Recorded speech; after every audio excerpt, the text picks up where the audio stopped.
Jill looked white as a sheet when they brought her. The little uns have been up to their old tricks again.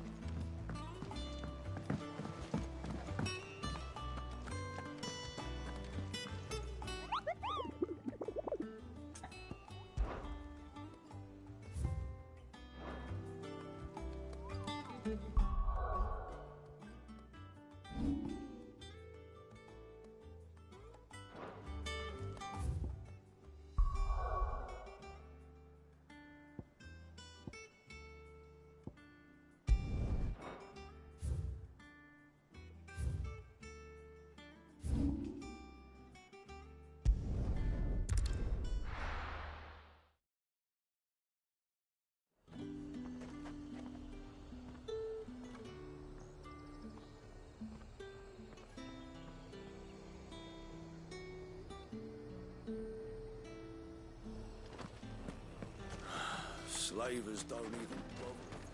There's talk.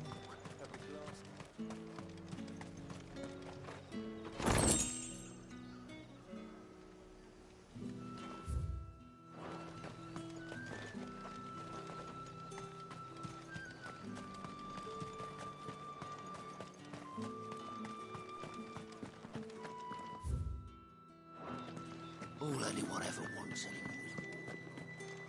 Come! You'll not find a bruised pippin in the bushel.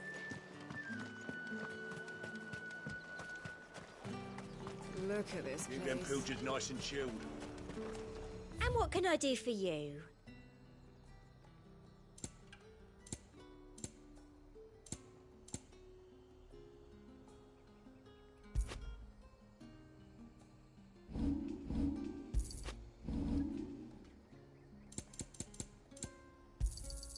An excellent choice.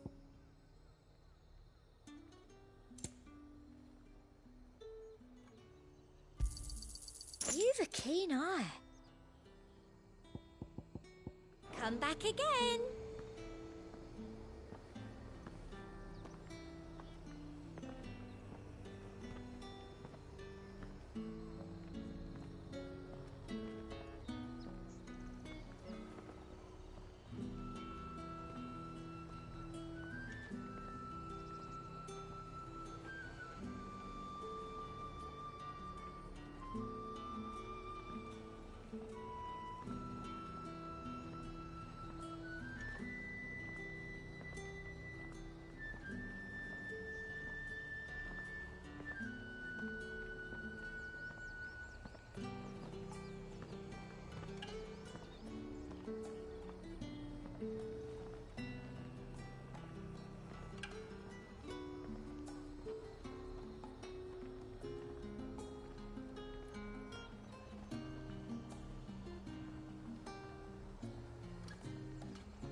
Get me back on my feet. Cole, I'm glad you're in one piece. Just about. Sid, if you don't mind me asking, what are you doing here? Doris sent me to find you. She hasn't heard anything since the attack. She's been worried about you. I sent a runner to the Dame in Northreach. The hideaway should have learned of our survival yesterday. Well, I'm here now. And it looks like you freed the bearers. Only some. The rest locked themselves in the slavers' carriage rather than fleeing when they had the chance. I want to help them, Sid. but we're barely in any state to protect those few we did save. You made the right decision. Now where's the carriage? The goblins may still be out there. You have duties to attend to here. See to the injured. I'll handle the rest. All right. Just follow the path to the south. You'll come across the carriage soon enough. And please, hurry. If the beastmen get to those bearers, the poor souls will be eaten alive. I won't let that happen. Thank you. And Sid, it's good to see you. Don't thank me just yet.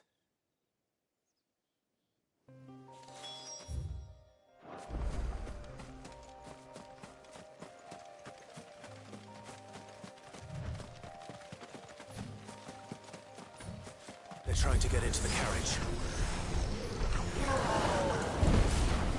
Nice try.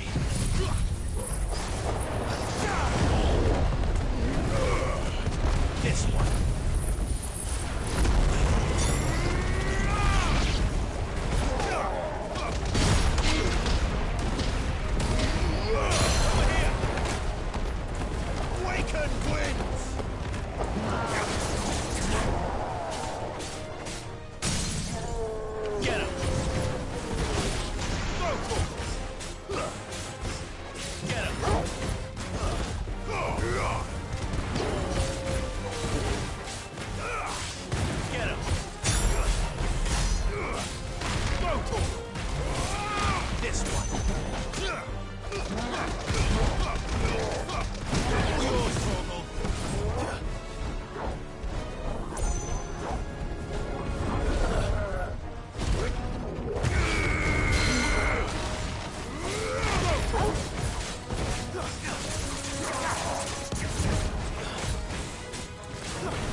Who are you? A friend.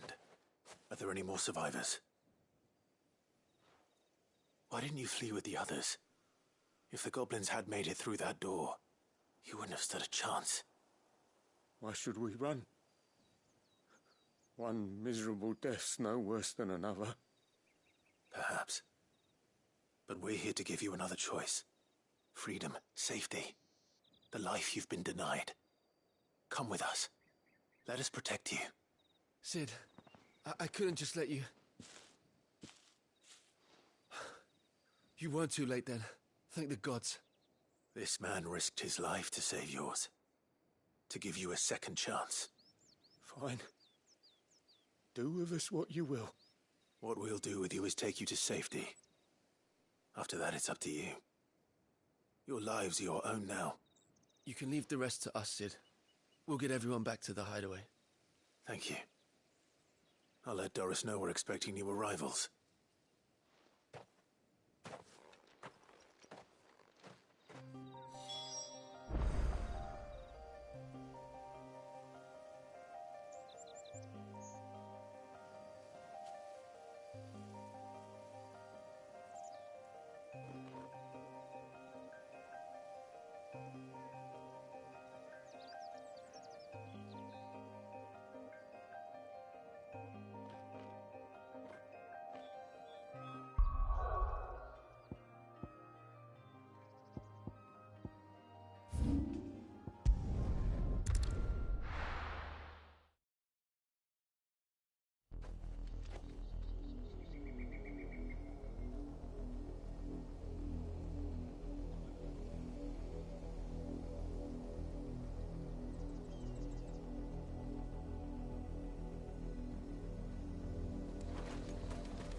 was easy enough to find. Now for those herbs.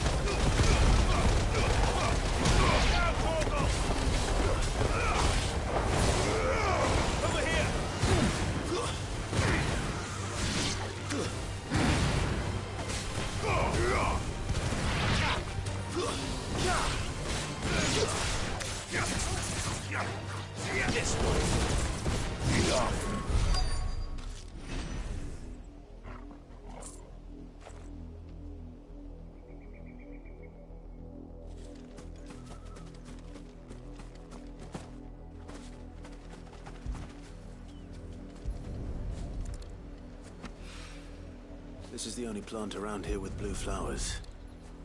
I hope it's the right one.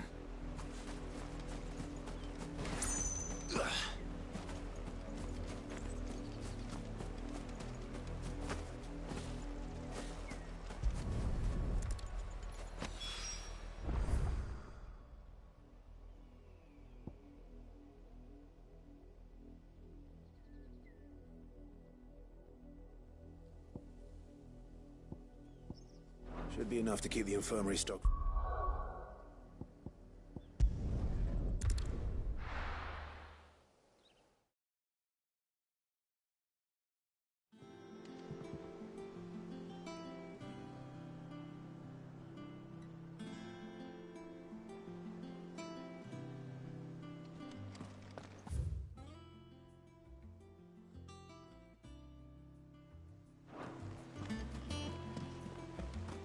The little ones have been up to their old tricks again.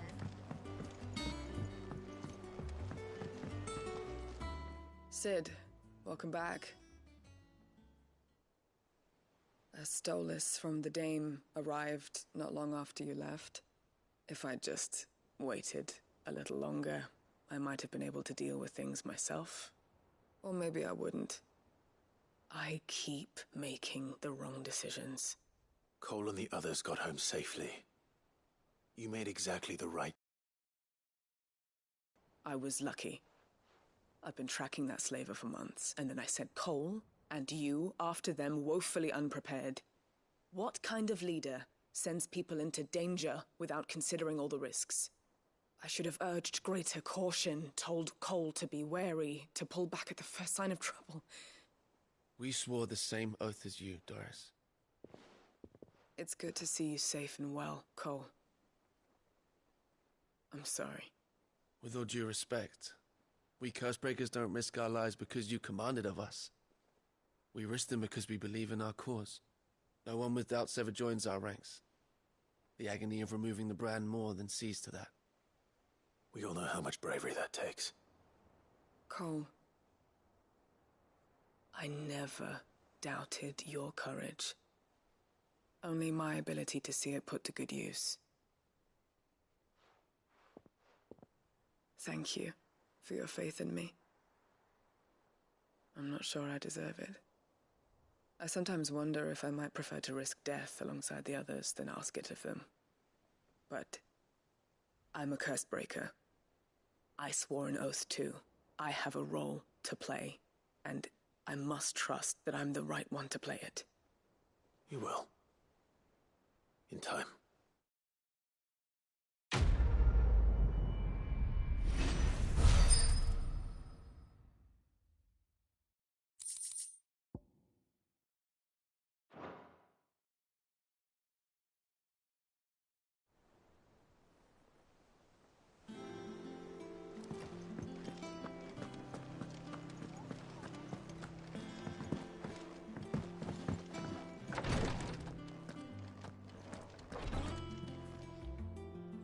I hope you didn't have too much trouble finding the ammonia.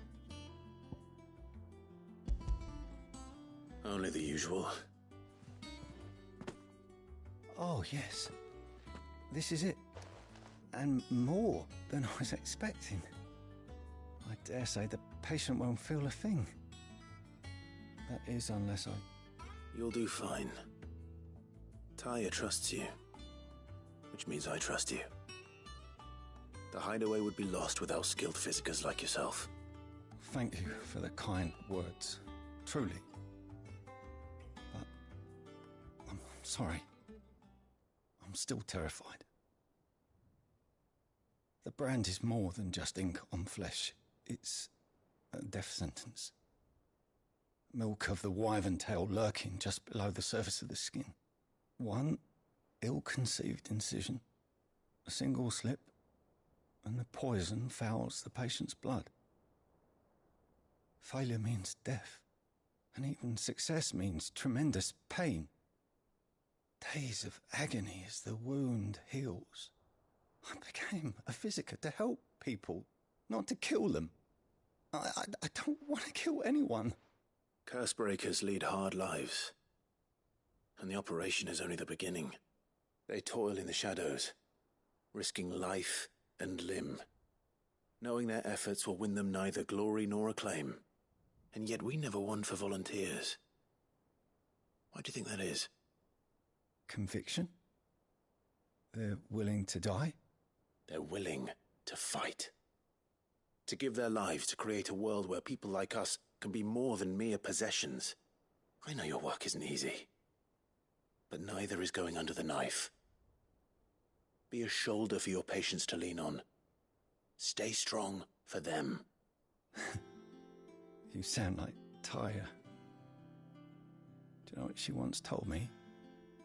It's natural for a patient to feel like they're suffering in solitude. And it's a physiker's duty to see that they don't. Thank you for helping me remember that. I won't falter. Not again.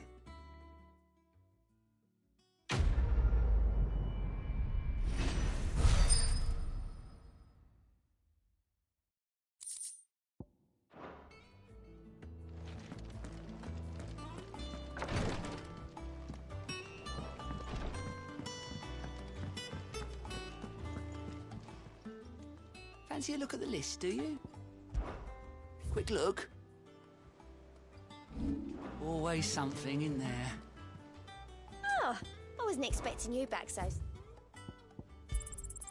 Here you are. All done? Here. What's everyone whispering about? The little uns have been up to their old tricks again. Jill looked white as a sheet when they caught her.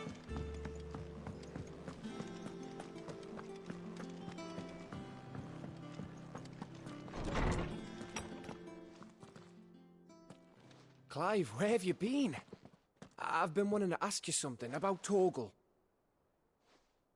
Where did you get him, like, in the first place?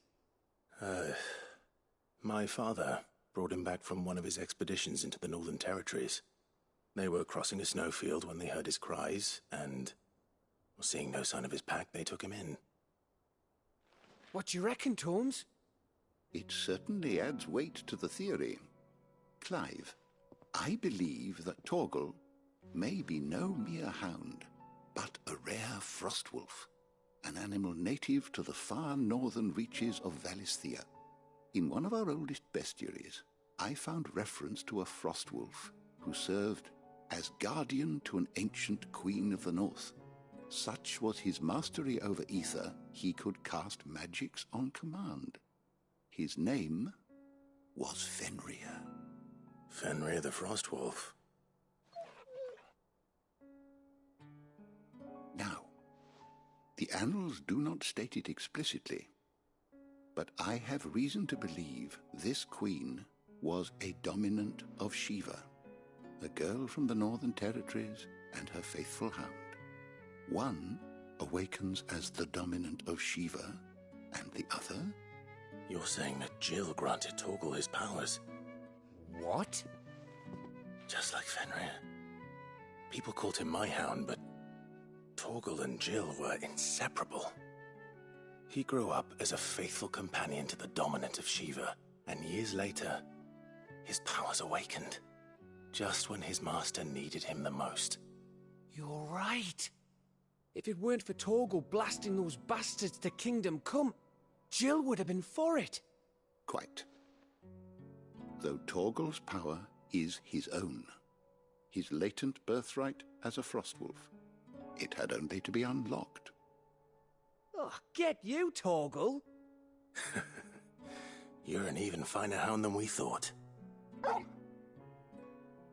And regarding your original concern, you need not fear for Torgal's health. Why, the beast has the appetite of a behemoth. Just this very morn, I found him with his nose buried in my nuts. There you are! I've been looking everywhere for you. Bernard's here.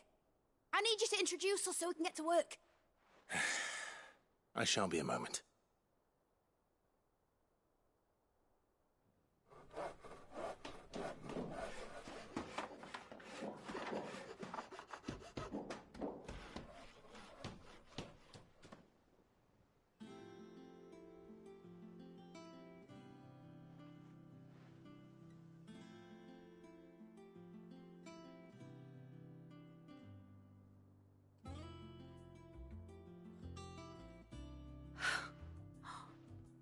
Isn't it brilliant?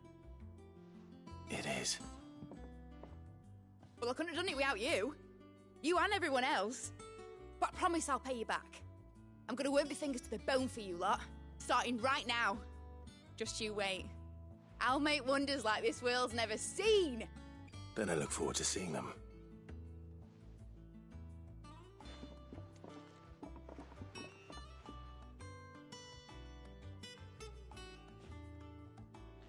Now that that's settled, I wonder if Vivian's made any progress tracking down Kupka.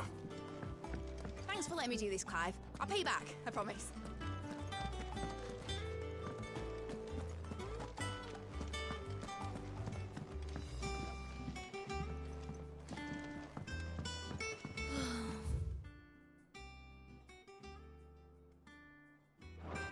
I wish Miss Middledore would...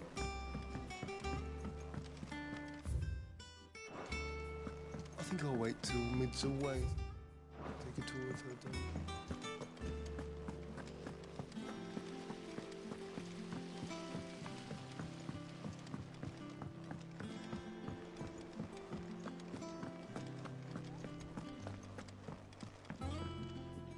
How goes the hunt for Kupka?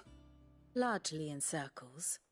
We have myriad sightings of strange soldiers in unexpected places, but nothing definitive as yet. If only we knew for certain by what route he left Rosalith. Well, keep at it. If anyone can piece this puzzle together, it's you. And I'm willing to wait as long as it takes.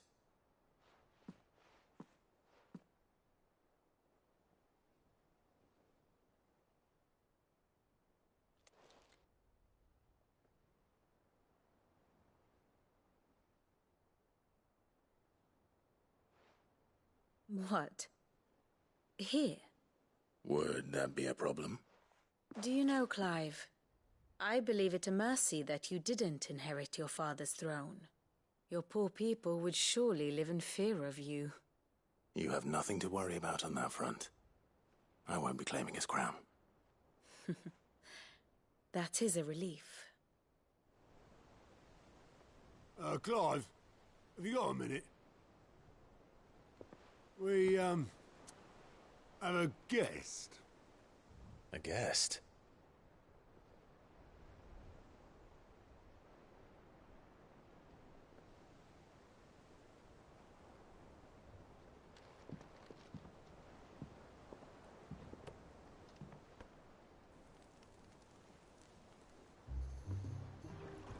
For your trouble. It was a pleasure, in hindsight. Uncle Byron? Clive, my boy! Tap a cask and stoke the ovens for your favourite uncle is here!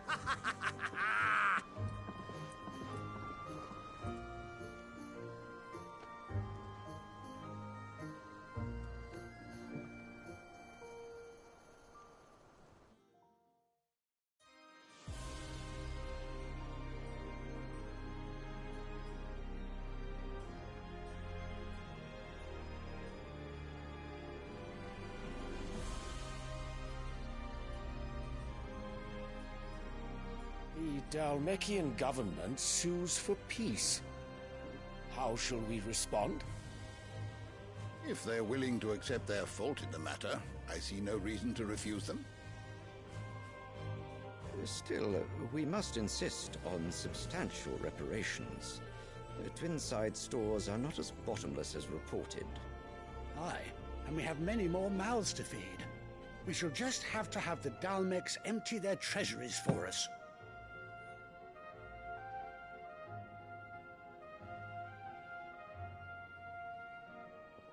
Of course, none of this would have been possible without your timely intervention, Prince Olivier.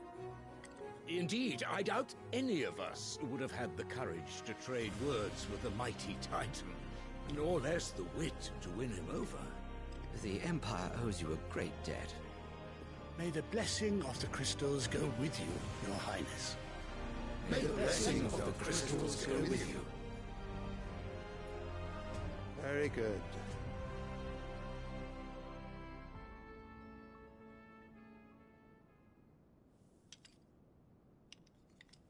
Now, let us come to the question of precisely when the Dalmecs will withdraw their troops. Dion's fire could rid us of them in mere moments. The men of the Fist will not withdraw until a peace treaty is concluded. So let us keep the negotiations open, give them time to gather what gold and trinkets they can, and once they deliver that which we demand, what worth is a piece of parchment? Your Radiance, were Prince Dion to take the field, the enemy would surely send their own dominant to meet him. And while His Highness would of course prevail, there would be heavy losses on both. You need not fear Hugo Kupka. He is engaged on the Western Front. Even were the Dalmecs to send for him, he would not arrive in time. As much as I would enjoy witnessing a clash between Bahamut and Titan, it is not to be. And what of your subjects, Your Radiance? If the fighting spread to the city proper, the people would bear the brunt of it. There will be losses, it is true. Yet for every citizen who falls, another can be bred.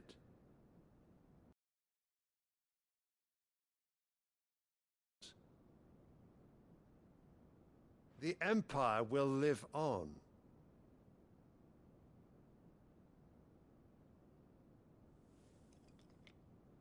Dion? Yes, sire.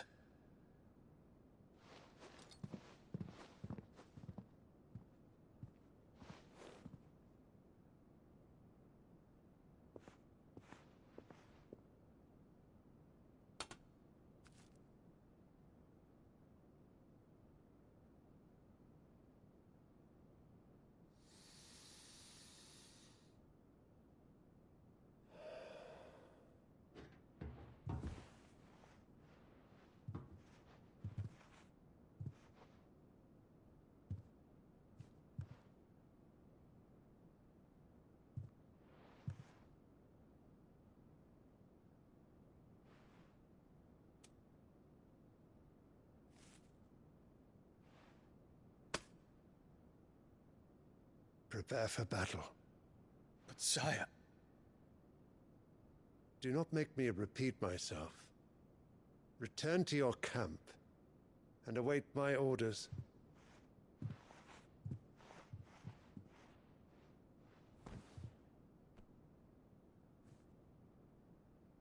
If that is your wish, Your Radiance, I shall depart at once.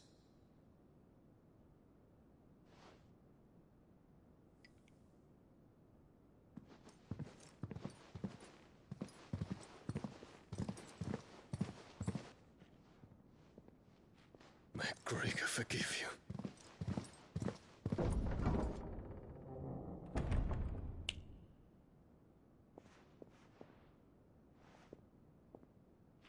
What do the astrologers augur? The stars are in agreement, Your Radiance. The shadow of treachery hangs over Prince Dion.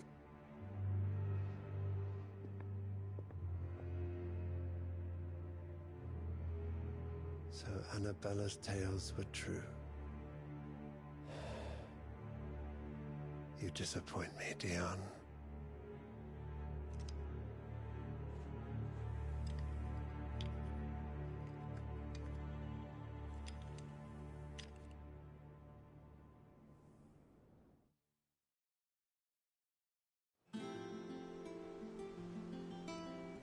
What on earth is Uncle Byron doing here? Only one way to find out.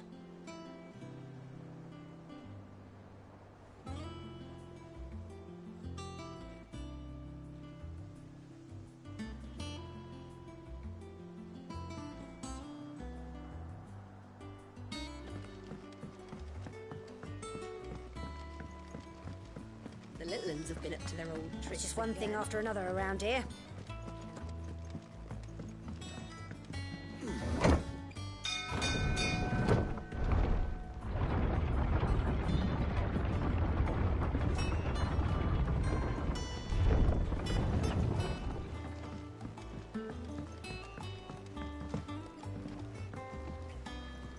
Ah, my dear nephew. How I've missed you.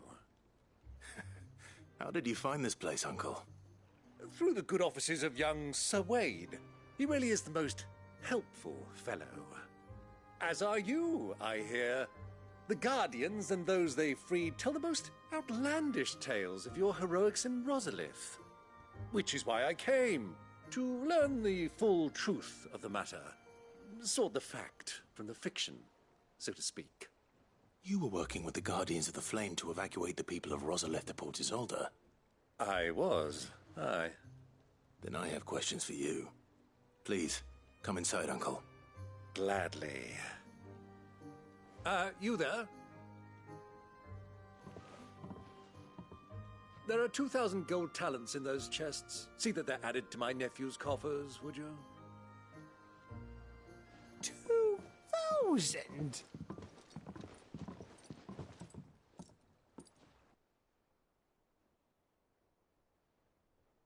And I'm afraid that is all I know.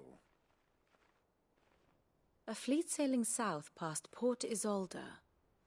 Most intriguing.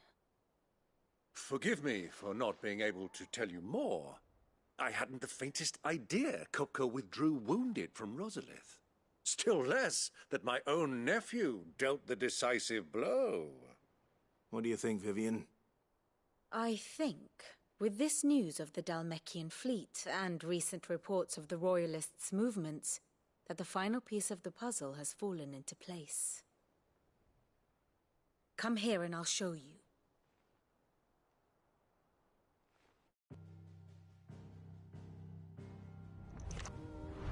So can the same be said of your visitors from Waloed? Certainly her Royal Navy is famed for the efficiency with which it bears her knights from one battlefield to the next. And in the Einherjar, or Black Galleon, she boasts a vessel nigh as swift and every bit as feared as the kingdom's legendary cavalry. A fitting flagship for a land apart, her naval presence being crucial to her ambitions beyond Ash.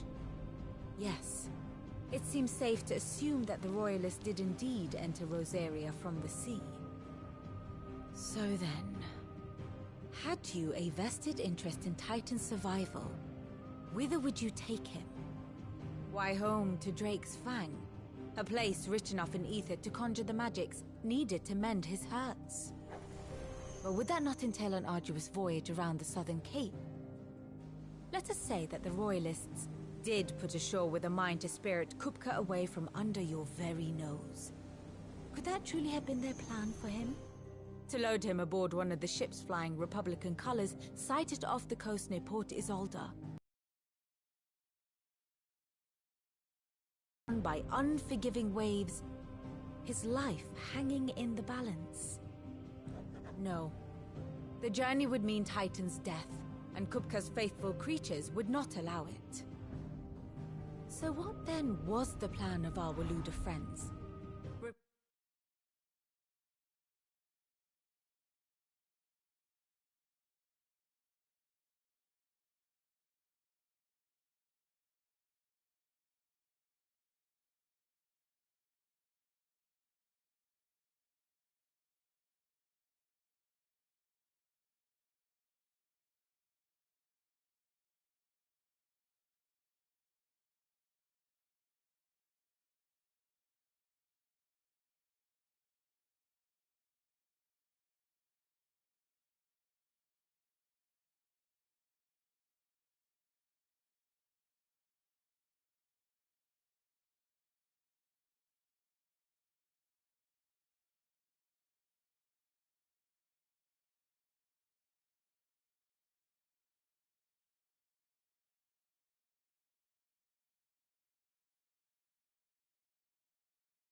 Reports suggest they made not for the coast, but for the desert. And by cutting through the Velcroy, a party traveling light would have tightened back in his bed days before a galley could lurch into port. To wit, it was the Royalists, not the Republicans, who effected Hugo Kupka's safe retreat. I would stake your life on it.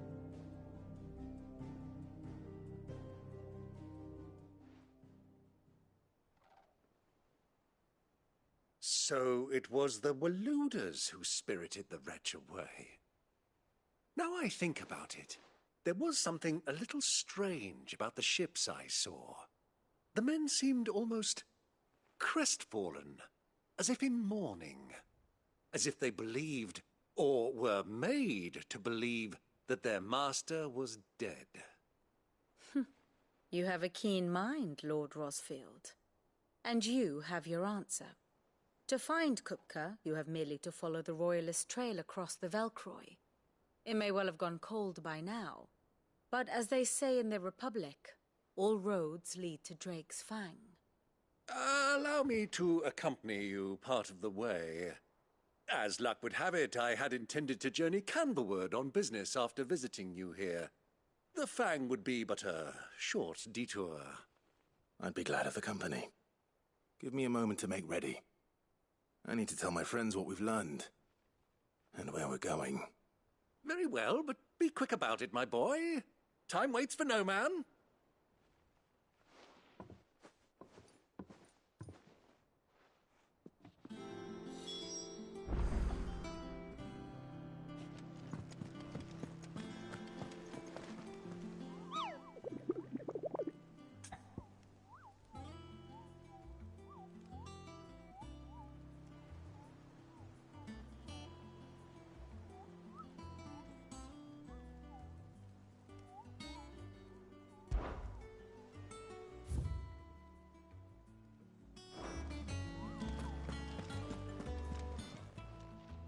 How are you doing? Anything catch your eye? Think you can help? Otto, Kupka's at Drake's Fang. I'll be leaving before sunset. You're not going in there alone, are you? Don't worry.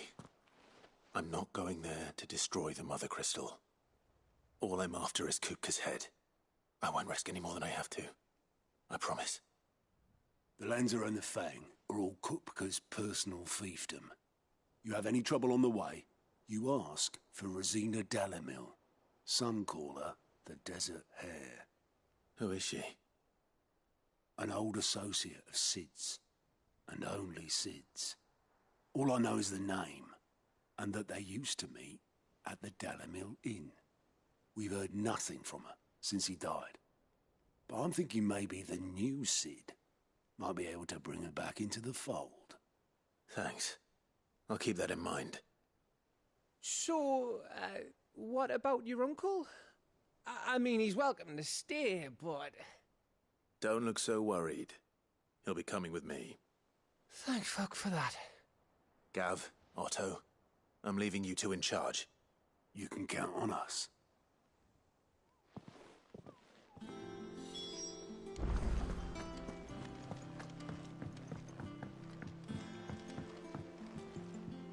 All right, Uncle. I'm ready to depart. Shall we? We shall. Come, let us away to adventure.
I was a young man when last I walked this path.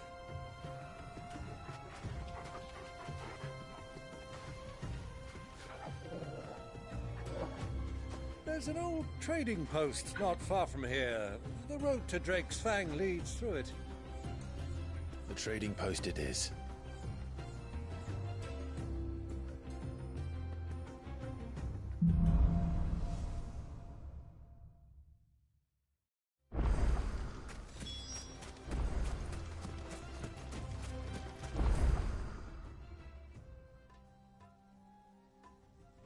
Our destination lies over that dune, beyond the ruins. Mark 'em well, Clive. It's all too easy to lose one's bearings in the sand.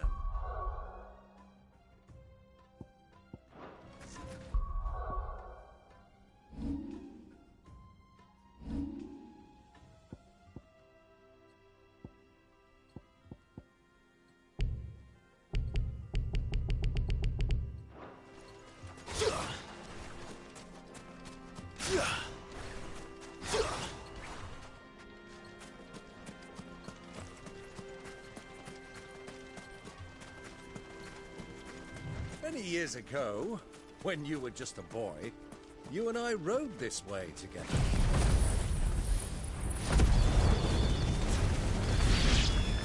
Accompanying your father on a scouting expedition to Drake's Fang. He let me come with you. I'm not surprised you don't remember. It was just before Joshua was born. You were so eager to be there when your brother arrived that you whipped your chocobo too hard on the journey home and fell from the saddle. I shall never forget how Elwyn fussed over you as you sat in the sand, bawling like a babe.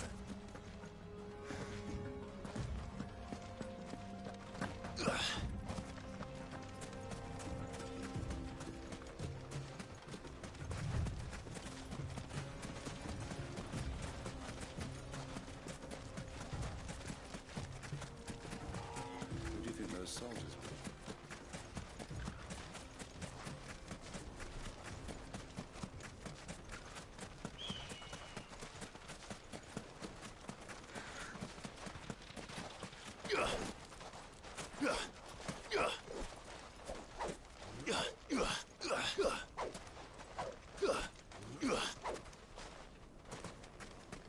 Ah, there she is. The good old Dalamil Inn. Do you know, this heat has given me quite a thirst. Quick drink before we press on?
Look, there.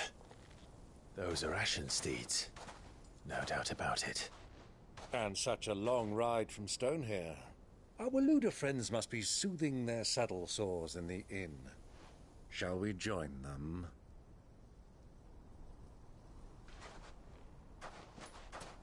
Run along and play now, Torgal. Dogs aren't allowed inside.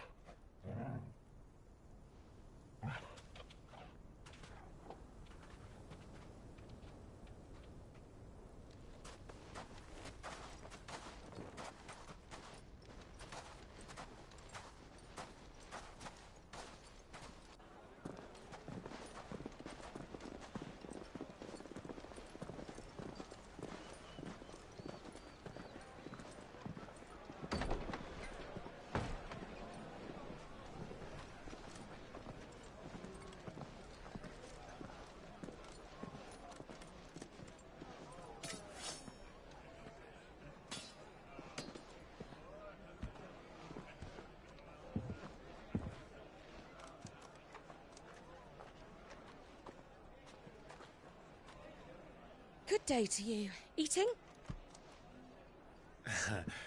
Sorry about my pal. He only talks when his mouth's full. What do you recommend? Well, if you're after something light, we do a fine chocobo soup with lentils and honey.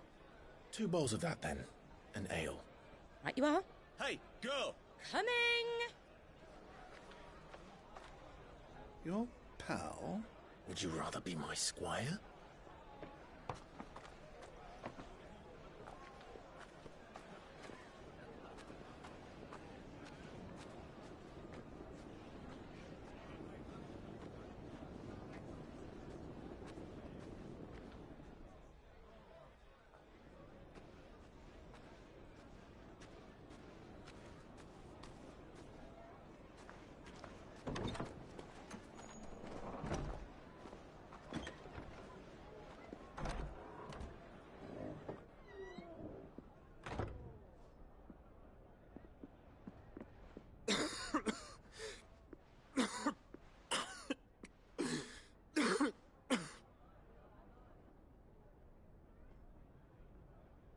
Your Grace, it is plain you are not yet well enough to travel. If you would only let me take you to someone who can better attend to your ills. No, we must press on. Prince Dion has returned to his camp and will soon depart for the front. I must speak with him at all costs. Miss this chance and I may never get another. You do understand that? Yes, Your Grace. But you must at least agree to take your medicine. I'll fetch you some water.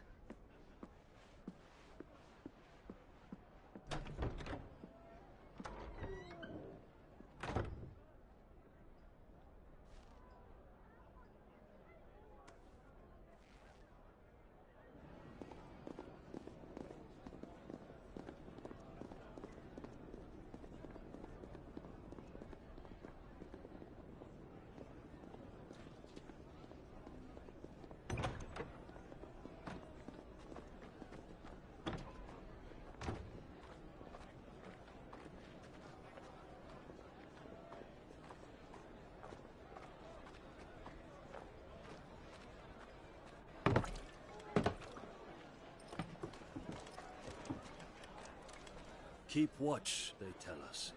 But all I see is sand. I hear they got our guest back to the Fang without any trouble. We'll be leaving soon enough. Why the Lord Commander dragged us all this way just to save that blockhead skin, we'll never know.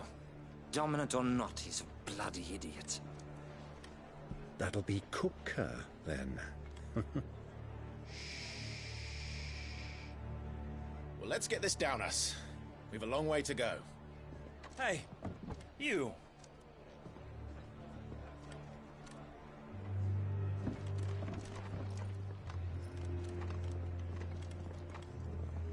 Uncle?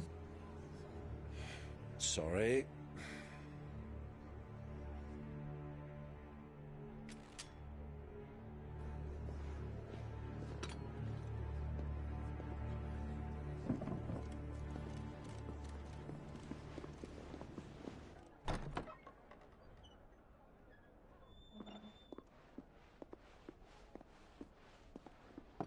Can you walk, Your Grace?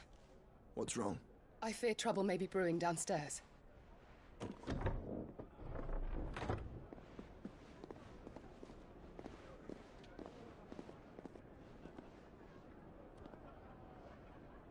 You two are travelers, are you not? Me and my companions are strangers here. Perhaps you'd be good enough to accompany us a while. Help us find our way. Sorry, lads, but we've got business in camera that can't wait. Ah, I'm sure you could spare us an hour or two. Come on. Friend.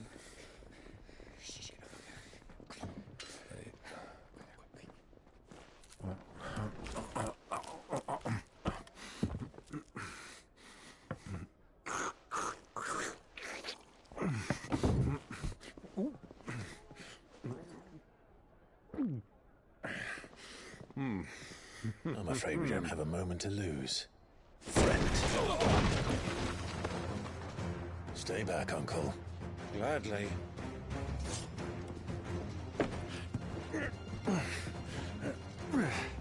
Oh. It's the outlaw.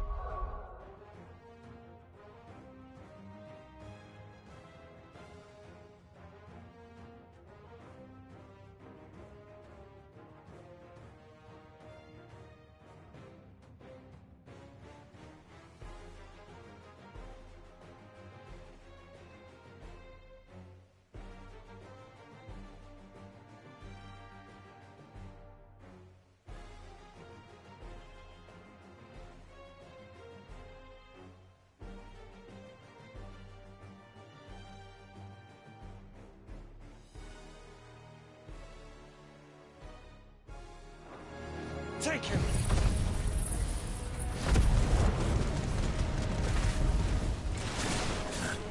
Try it.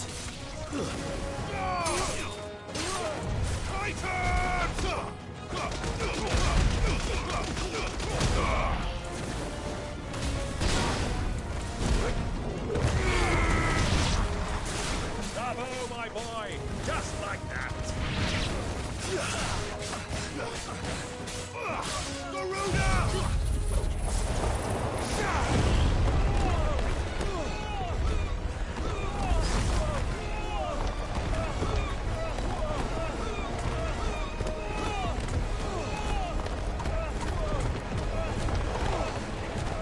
It's you.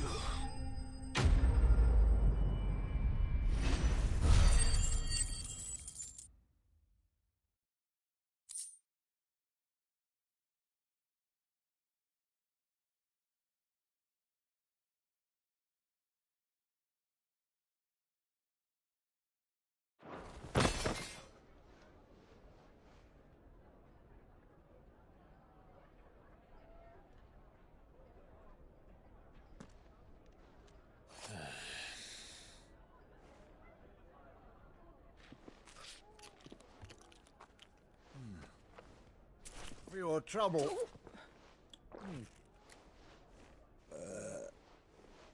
Word of advice, miss. That soup could do with a touch more salt.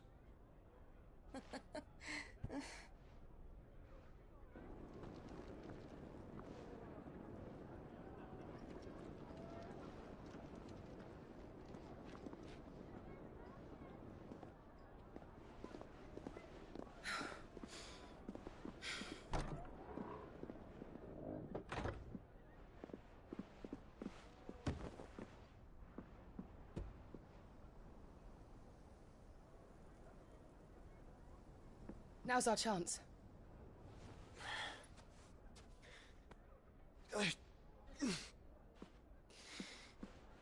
Your Grace? I'm fine.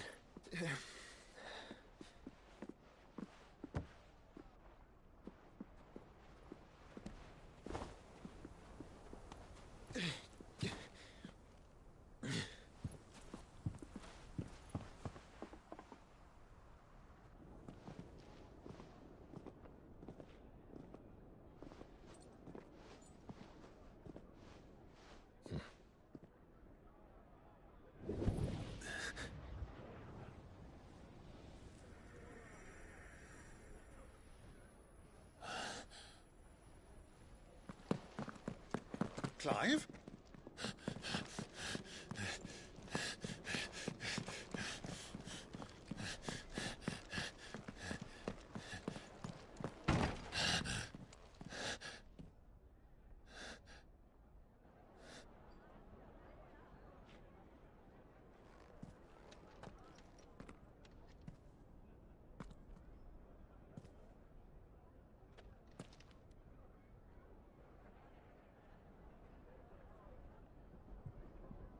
What is it now?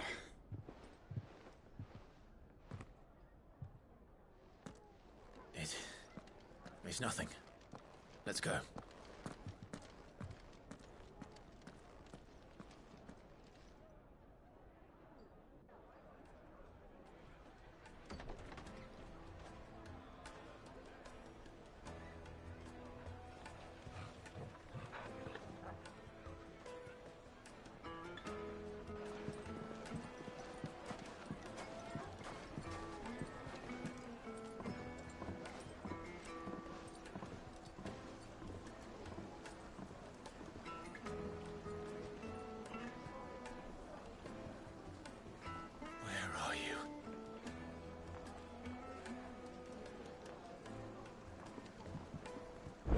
We didn't know where to find Kupka before. We do now.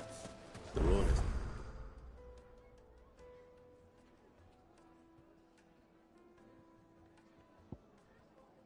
Said to themselves, their guest is in the Fang.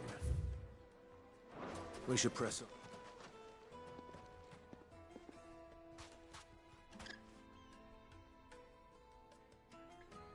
Ah, they've closed the road. And it's the only way from here to the Fang. It would seem Lord Kupka is not accepting visitors at present.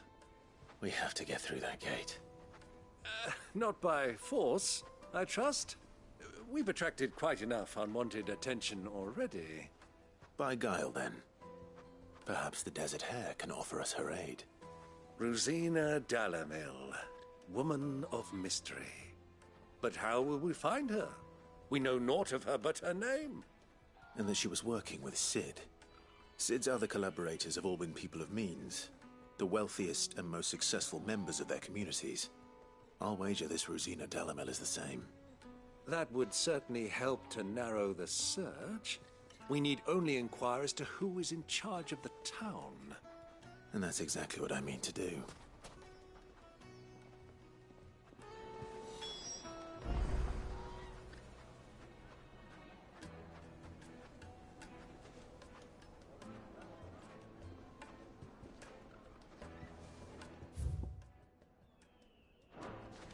Looks like we won't be getting back to Drake's Fang. Light it, for Gilbert's sake! Anything I can help you with, travelers? Allow me. My good man, we represent one of the oldest and greatest trading houses of Port Isolde. We're seeking to expand our business in the region and would very much like to make the acquaintance of Dalamil's leading entrepreneurs. If only we knew where to find them. Well, we're best known for our baths, our markets, and our smithies. I suppose you could do worse than start your search at one of those. Thank you. You've been most helpful. Oh, you wouldn't happen to know a lady by the name of Rosina Dalamil, would you? No. I can't say I do. Well, thank you all the same.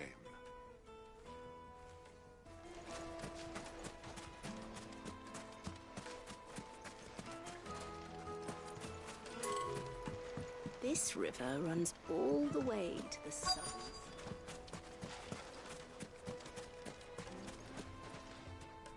What do you want? Can't you see I'm busy? I won't keep you long. I'm looking for someone. A woman by the name of Rosina Dalamil. Do you know her? Never heard of her. Is that all? One more question. If I wanted to find the richest trader in town, where would you recommend that I look? Oh, that's easy. The Briar's Kiss. Won't find a finer smithy this side of the strait. The owner's only a young sprig, but he's got all the right ideas. The Briar's Kiss, you say? Thank you. I doubt this young sprig is the person we're looking for. You said Cid's contact was likely to be an influential sort. Influence comes with age and experience, believe you me.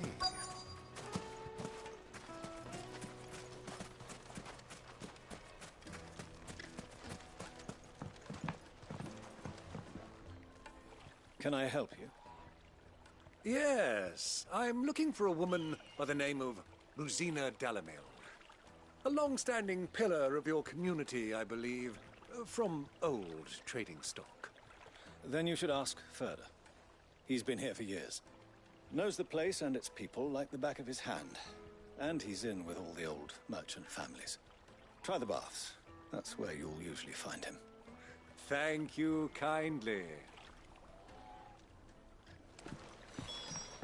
Well, it sounds like we have our man. Perhaps. Let's go and find out exactly what this Furder knows. Do I have to tell you? It's not a toy.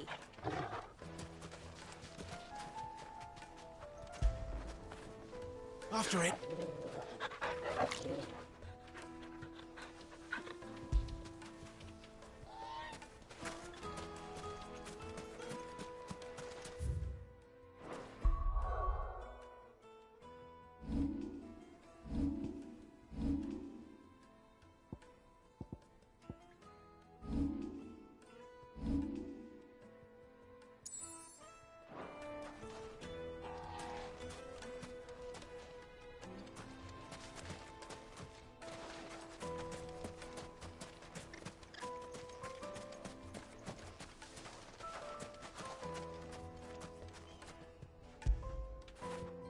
Hope you're a good boy.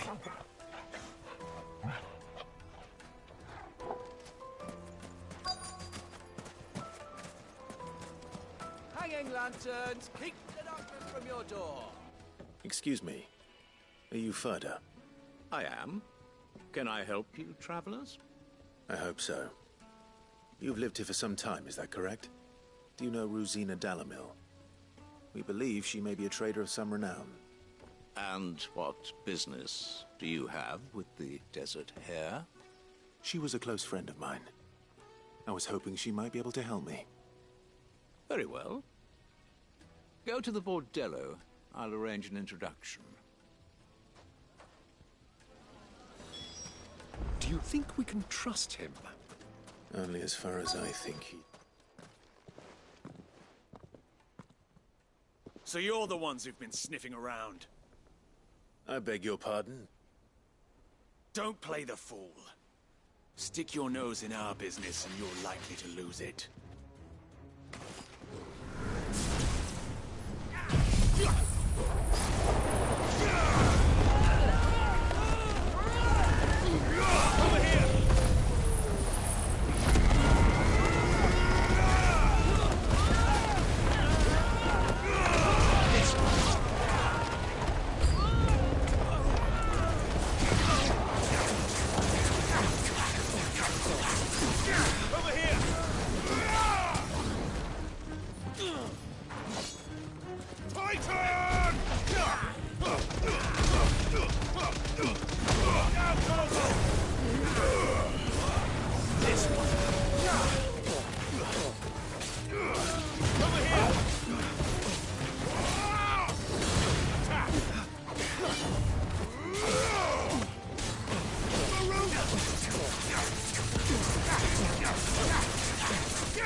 Nice try.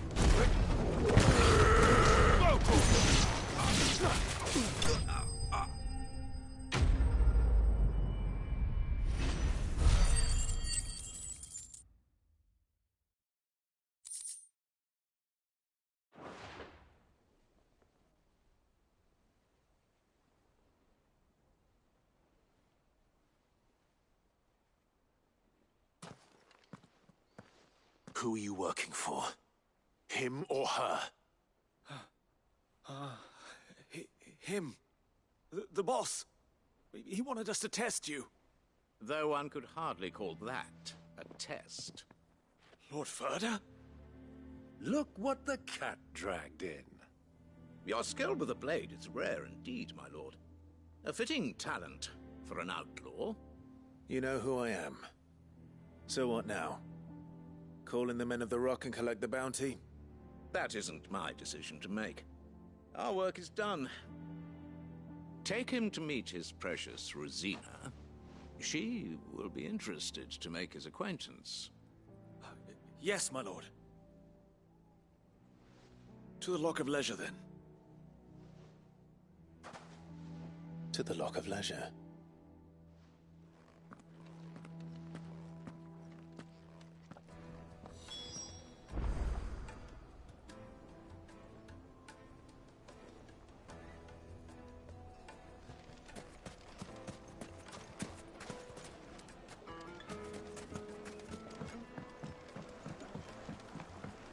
Kneaded to a silken softness. Take a sniff, good sir. Entrance. The finest fabric.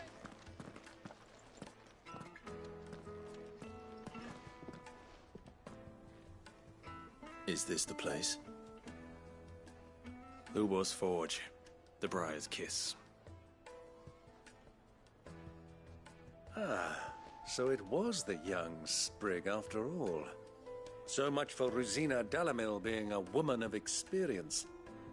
How wrong I was. It was an easy mistake to make, Uncle. After all, it must have been years since Sid last saw her. Sorry, him.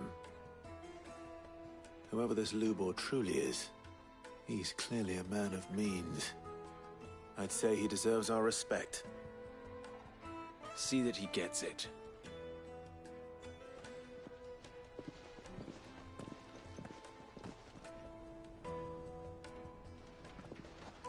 Lubor, Lord Furder told me to bring them to you.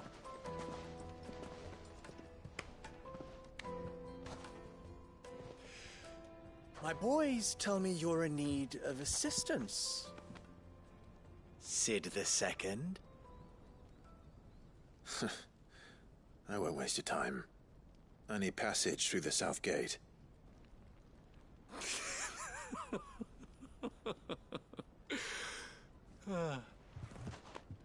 Tell me, what do you think is a merchant's most important commodity? Why, trust. Everyone knows that. Without it, you have nothing. And nothing is exactly what you have. And so, for you, I, too, have nothing. I'm not in the business of helping every lost puppy that wanders in off the street. I'm a busy man, as you can see. Let's leave this mummer to his farce. By all means. Find someone else to help you on your way. Just be sure to tell them you're not the two travelers from the inn the guards are looking for. Don't want them jumping to conclusions, do we? Why, you... So, what do we need to do to earn your trust?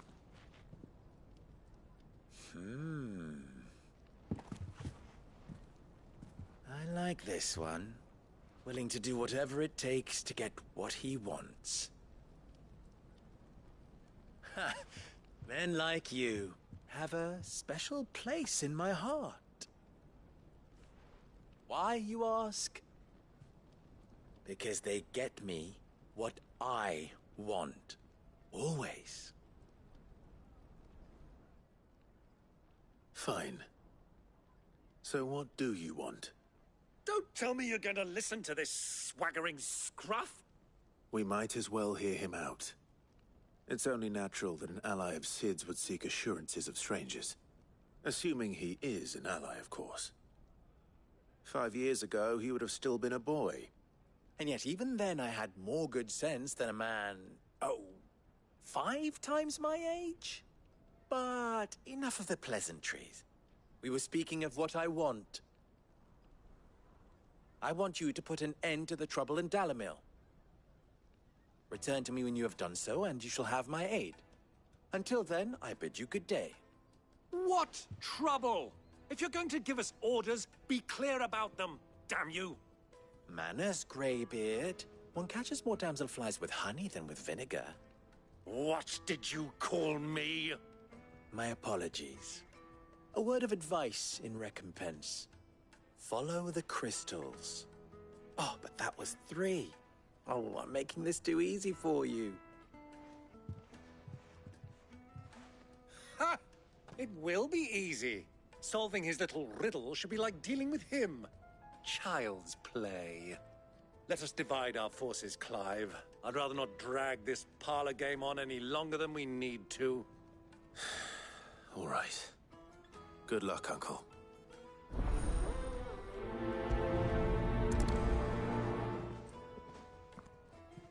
I thought we were the only ones causing trouble in Dalamil.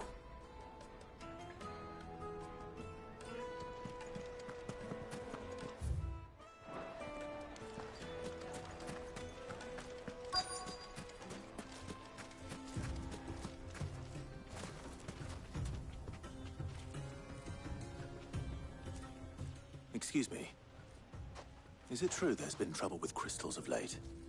You've heard, then? I've heard rumors. Damn thieves. Pilfering the crystals that were meant to fill our cups and light our stoves. Us common folk have hardly had a shard to share between us these last few moons. And it isn't as if we can buy them on the black market either. Whoever's taking them, they aren't sharing.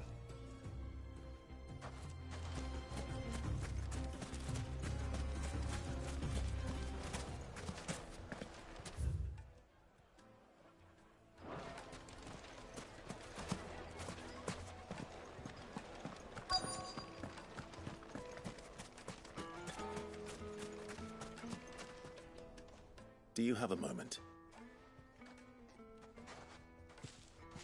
Depends what for. Just a question. Dalamil seems to be thriving compared to the other villages I came through on the way. Is there a reason for that? Well, we're a stone's throw from Drake's Fang, for one. The soldiers guarding the Mother Crystal and the shipments need a place to spend their hard-earned gil. The men of the Rock throw their money about like there's no tomorrow. Is that so? Well, thank you. Don't let me keep you from your work any longer.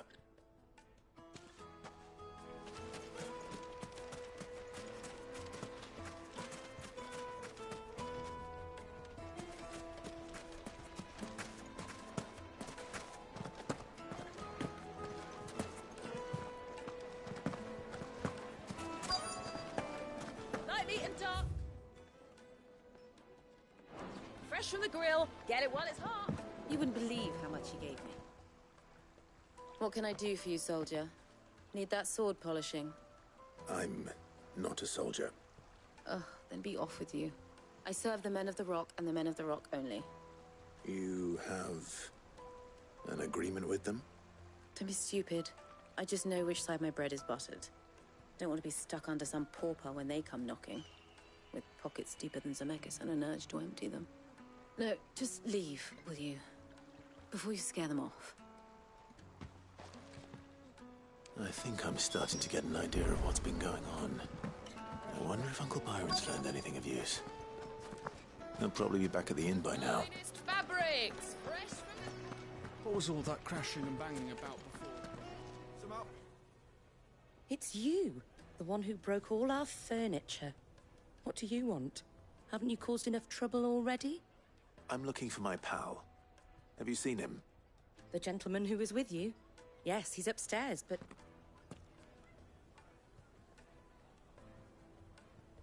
Thank you. I'll go and fetch him.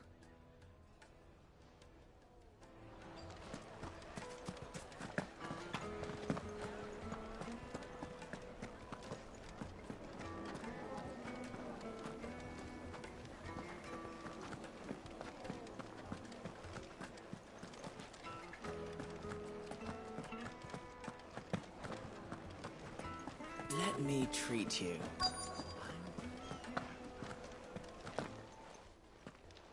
Huh?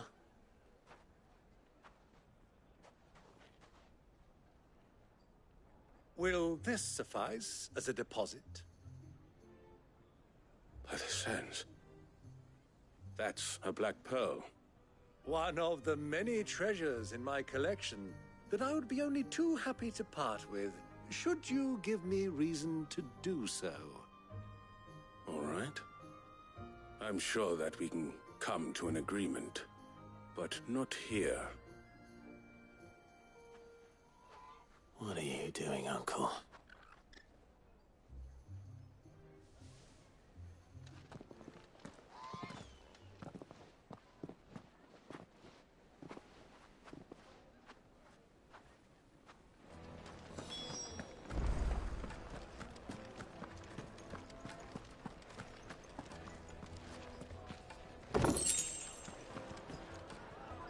Care to explain why you're giving gifts to Kupka's men?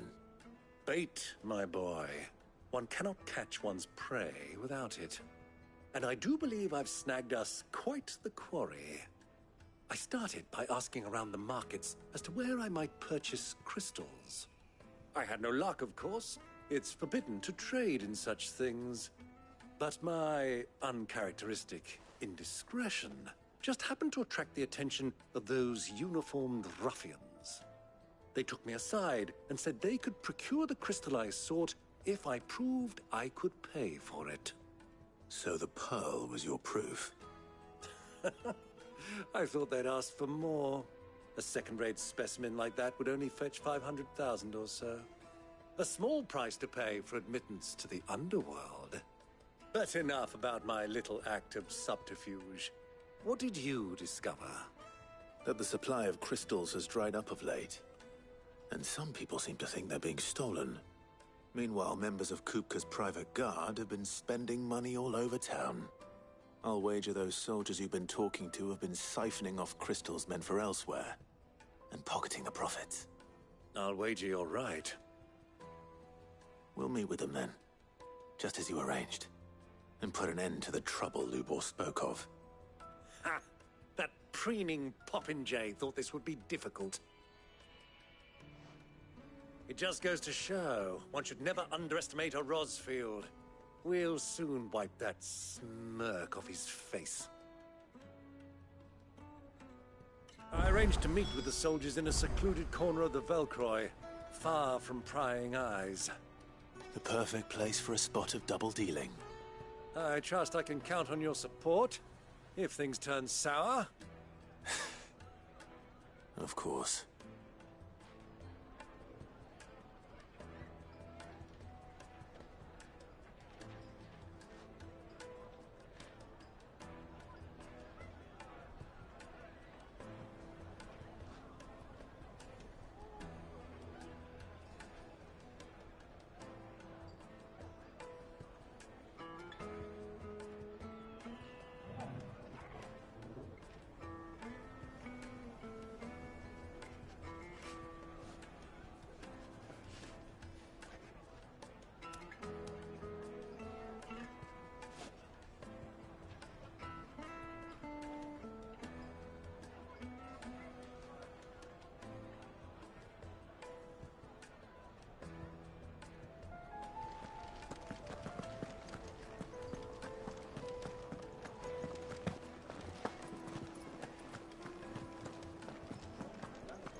What was all that crashing and banging about before?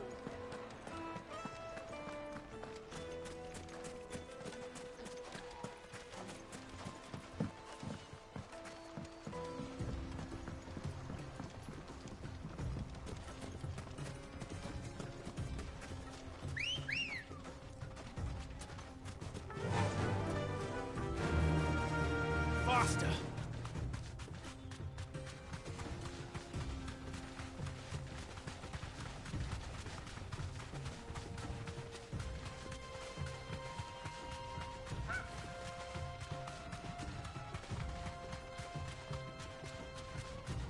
Quietly now.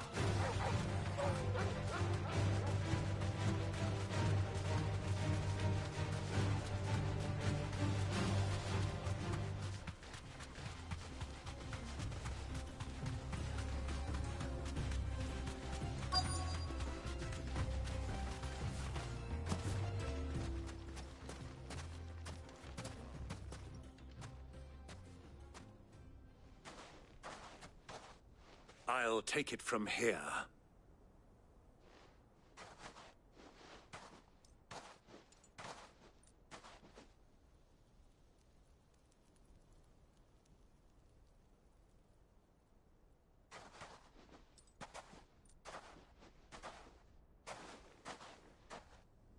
I was beginning to think you weren't coming, my lord.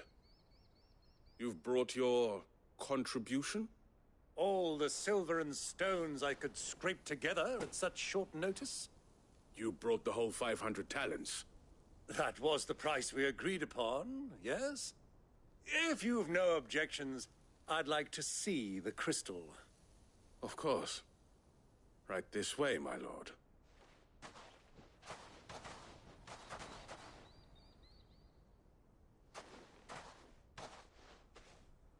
Not bad at all. You weren't lying about the clarity. But what of security? If I were to be stopped on the road, what guarantee have I that it wouldn't be seized as property of the Republic? Because these crystals are no longer the property of the Republic. You're not buying from us. You're buying from them. And we have no more jurisdiction here than you, my lord. But we have ships, and will gladly deliver to a port of your choosing, now that our price has been met. Royalists, eh? What brings you here? Why, to collect their share of Drake's Fang's blessing, of course.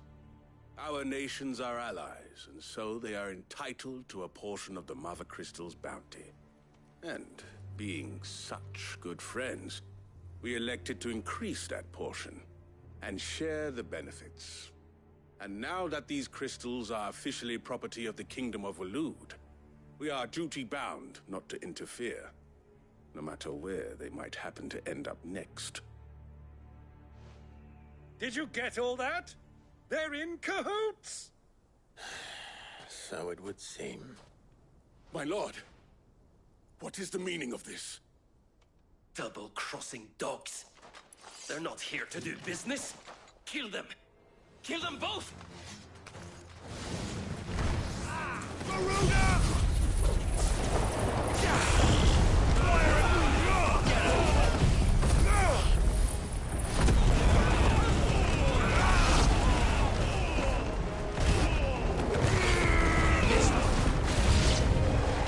It's not over yet, Uncle.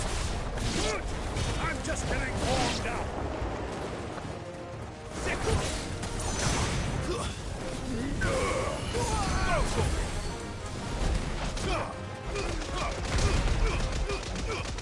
All yours, Torvald.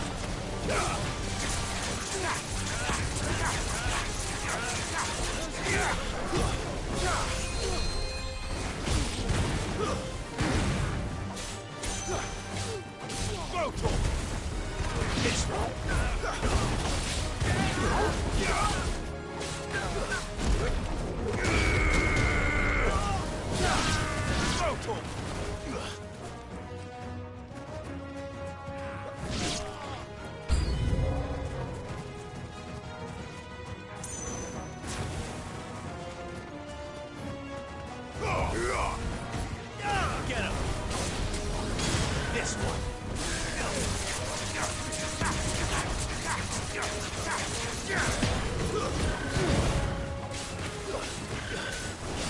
This one!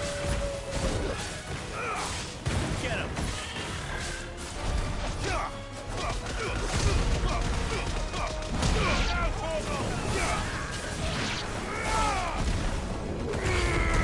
Over here!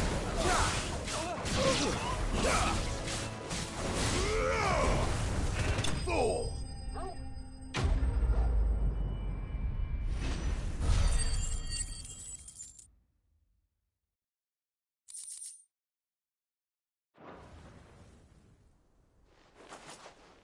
Well, that wasn't too bad. How'd you like my performance, huh? I've often played the villain on the stage. I think I did the role justice. Don't you? Greybeard, you were magnificent. The battle scene was particularly thrilling. Such a shame you didn't have more of an audience, but perhaps that's for the best. How long have you been watching? Long enough to witness your uncle's sordid transaction. I hardly expected one so venerable to degrade himself so thoroughly, buying one's way into the confidence of degenerates. Ingenious. This was the trouble you spoke of. The men of the Rock taking crystals meant for the common folk and conspiring with the Royalists. Well, now it's over. Indeed it is. The people of Dalamil had scarcely any means of redress against Kupka's men, let alone a foreign army.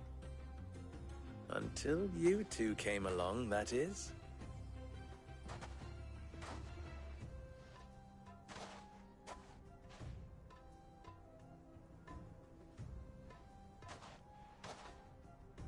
Well, we'd better get these crystals back to town. You won't mind waiting with them while I fetch a wagon.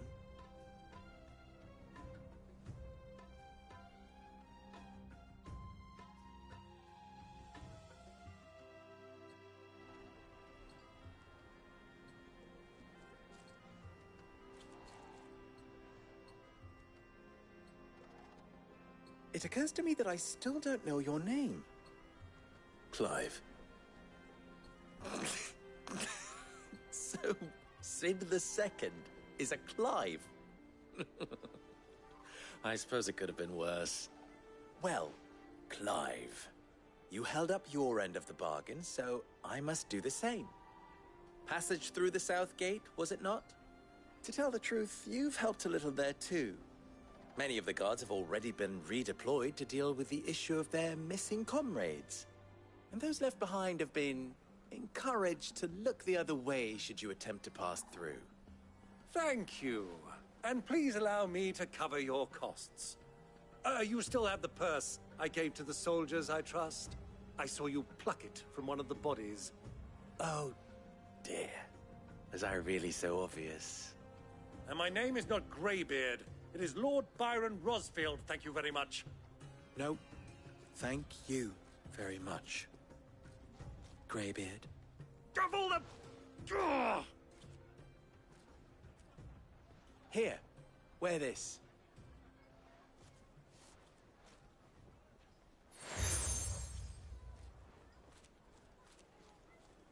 Any friend of mine who sees you with it shall be a friend of yours. Thank you, Lubor. And please, feel free to send one of my Stoluses back to your people. Tell them that Rosina Dalamil is back in bed with Sid.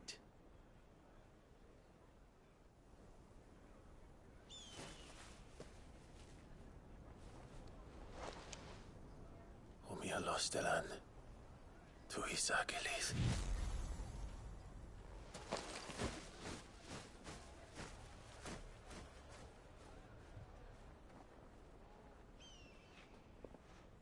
I'm trusting you, Sid. Or should I say, Clive? So be sure not to let me down. I have a reputation to uphold.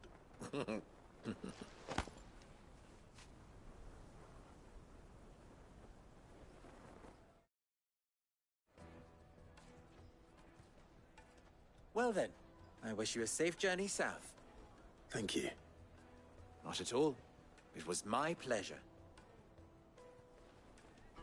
Come on, Uncle. Let's go.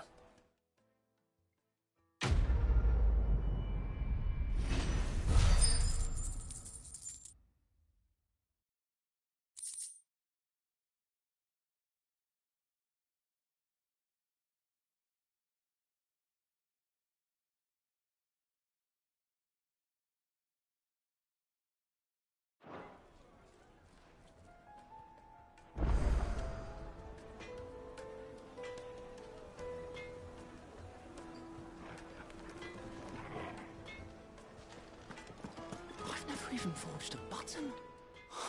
Perhaps Forge Master Luber's having fun at my expense. I wouldn't put it past him. Neither would I. Oh, wait. Are you Clive? Sorry, my mind was elsewhere. I'm Saver, Master Luber's least accomplished apprentice. Soon to be former apprentice if I don't pass this test. Maybe I'm just not the resourceful type. People are buying up weapons faster than the Briar's Kiss can forge them, and here I am, unable to make a decent bit of kitchenware.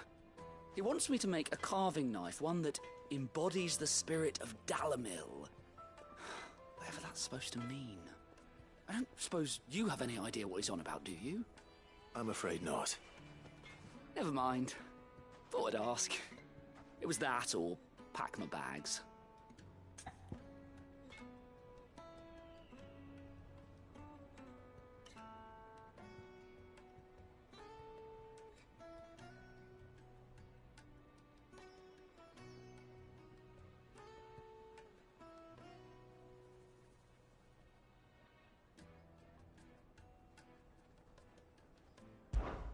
I could give you a hand if you like.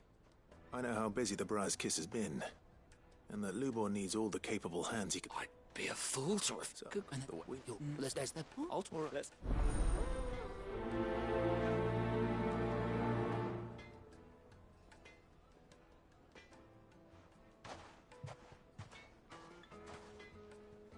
Trust Lubor to take a simple test and turn it into a riddle. I'd better get to it. My carpets have the most fragrant herbs and spices from the bread. Welcome, sir. What can I do you for? A question, if you don't mind. I need to know what makes a good carving knife. You a blacksmith or something? Something, I suppose. Fair enough. Knives, is it? First and foremost, it's got to hold an edge. Most knives will make it through fat, no problem, but sinew dulls cheap steel in no time. Give me a blade which can slice through anything that crosses my chopping block, and I'm a happy woman. So a knife that stays sharp. Makes sense.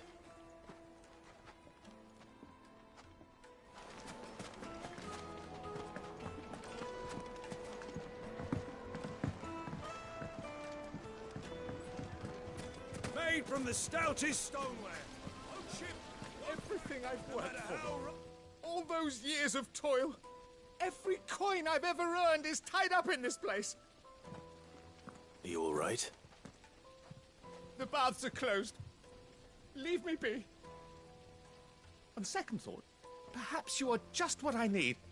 Might your services be for hire? That depends on the job.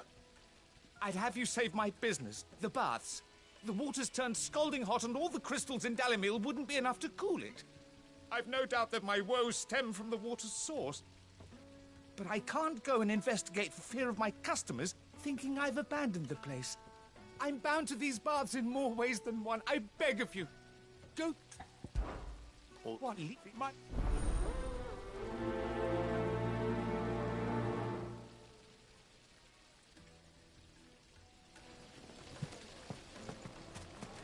Just look at the...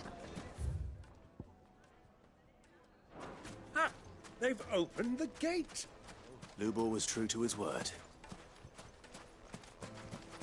Mummy, I want to play with the crystal.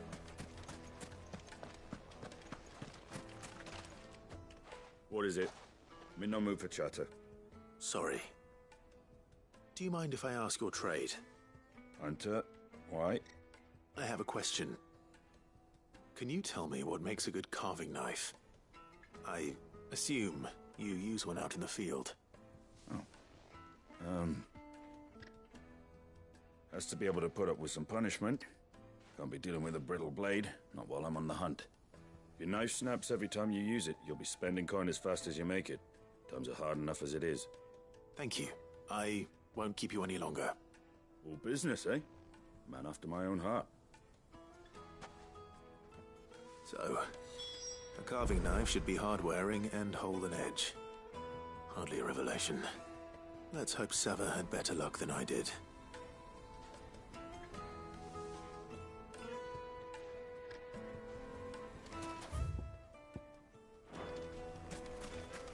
We should get going soon. Do you have water? Ah, I'm not too late. What is it, Lubor? A question that I neglected to ask earlier. Where is it that you're bound? To Drake's Fang. To finish Hugo Kupka. Just as I thought. Then allow me to share a secret. Drake's Fang is currently riddled with royalists. Talmeki and Walud are allies, and as you've seen, their soldiers work hand in glove. But no nation has ever before allowed a foreign army to make a barracks of its holiest of holies. Not by choice, at least. And there's more. A man on the inside of the Fang has failed to report for several days. I fear there may be more trouble lying in wait for you on the road ahead. Isn't there always? If you're determined to beard the lion's den, then promise me one thing. That you will enter via the mines, where the guard is lightest. I've lost one Cid already. If I lose another, people will start to think me careless. I don't plan on dying. Not before Kupka does, anyway. Well, so long as you have a plan.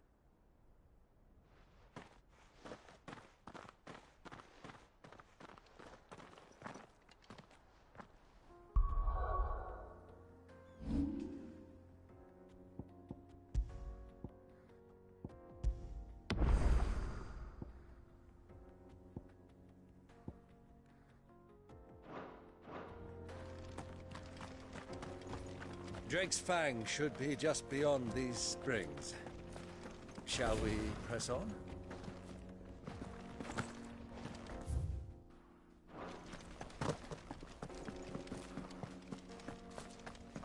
Come on, girl, the gate's open now, we can press on.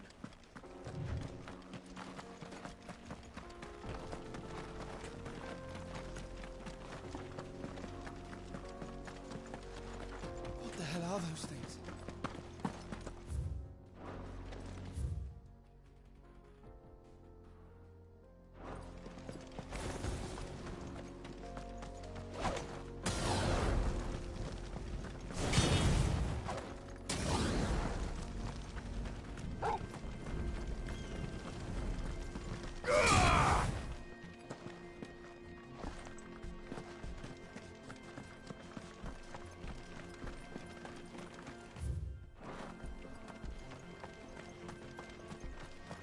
Something awful's taken up residence in the springs. We'll turn back if you know what's good for you.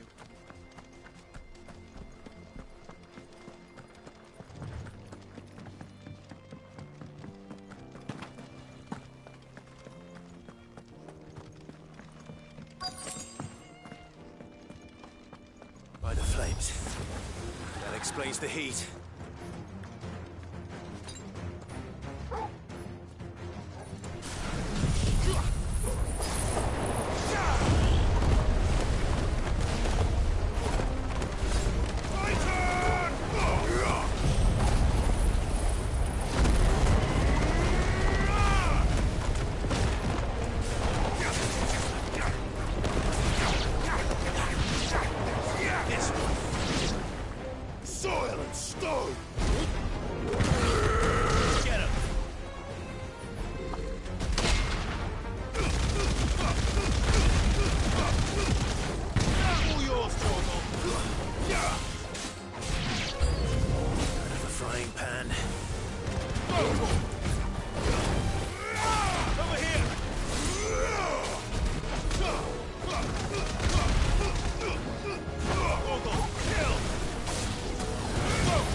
Let's cool things down a bit.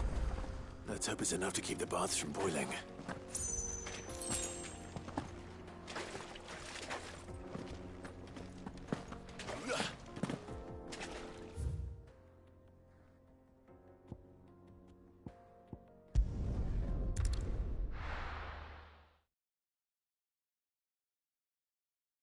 Well, this is no good. I was hoping to get out of the heat for a little while.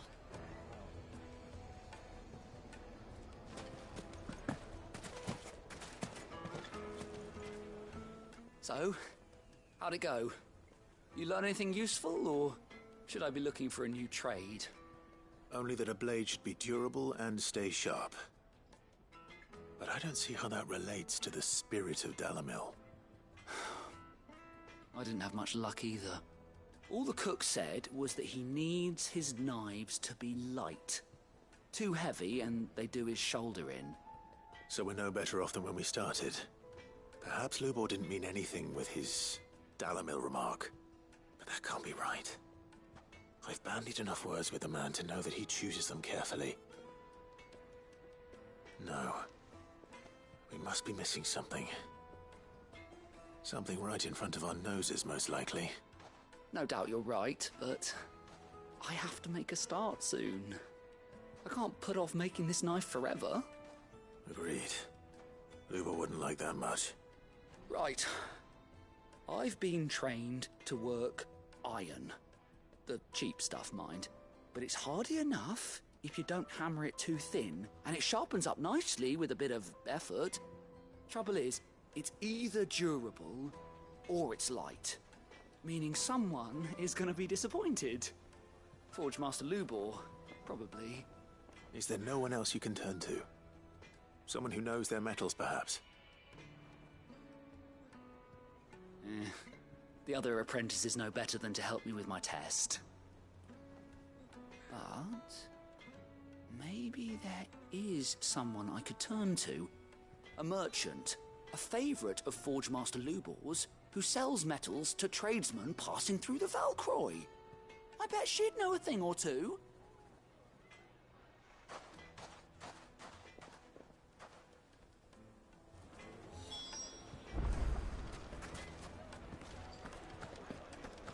Is it true what I'm hearing? The finest fabric! The most fragrant herbs and Fresh bread. Warm from the oven. Here, have a taste.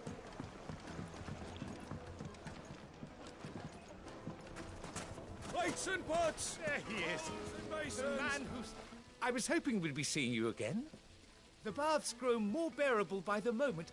It won't be long now before we are back to business as usual. I'm glad to hear it. Now, tell me this. What did you find at the terraces? What threatened to make me a pauper?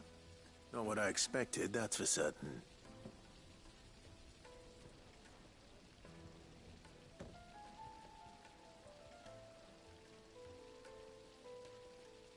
You tell a fine story. That's not to say I don't believe you, though. Creatures made of flame, eh? That's something new to worry about. But I burdened you with my worries enough already. Here, a small something by way of thanks. Right. It's high time I got back to work. With a little luck, the day might yet be salvaged.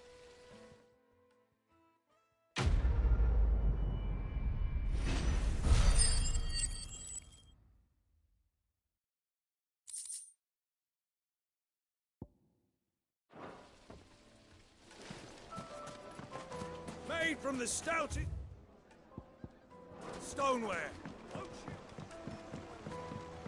Needed to a Lightly silken and dark. softness. Fresh. Oh, yes, they're quite sought after.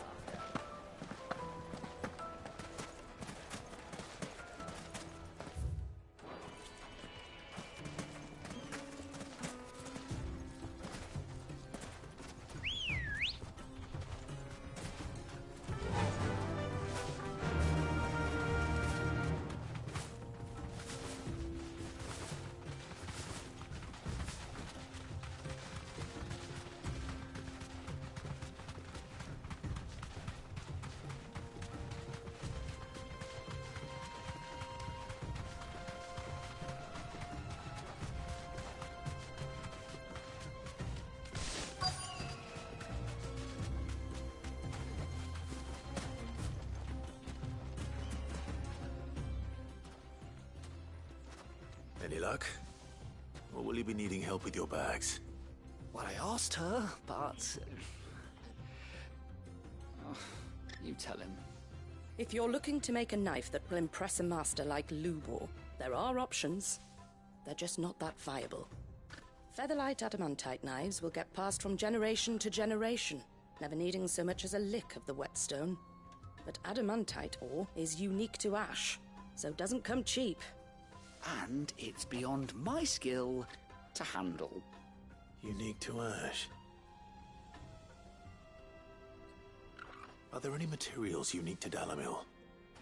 Something which could be mixed with iron to refine it. Make it lighter. What are you getting at? You said that Lubor trained you to work iron. Then that's what he'll expect you to use. But he would have known that it would either be too heavy or too brittle for a carving knife. Perhaps his Dalamil remark wasn't a riddle, but a hint. If it's cheap metal you're using, then there's always limestone, I suppose. Folk first settled Dalamil to get at her mineral deposits. And, if you know the trick, it can be melted down in the furnace to drive out impurities from low-quality iron. Bloody hell! That must be it! I don't suppose you know the trick, do you? It's hardly my speciality, but I've been around enough blacksmiths to know how it works. Looks like I've got some learning to do. Clive, I hate to ask after all that you've done for me, but... The limestone? Fine. I can hardly abandon you now.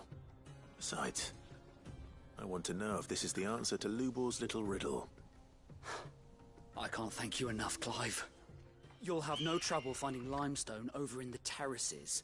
The place is bloody made of it. Then I suppose I'll meet you back at the forge. Right you are. So...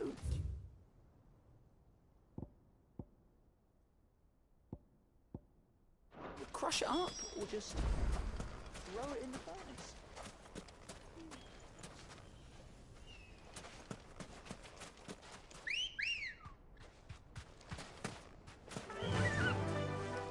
Fly, Ambrosia.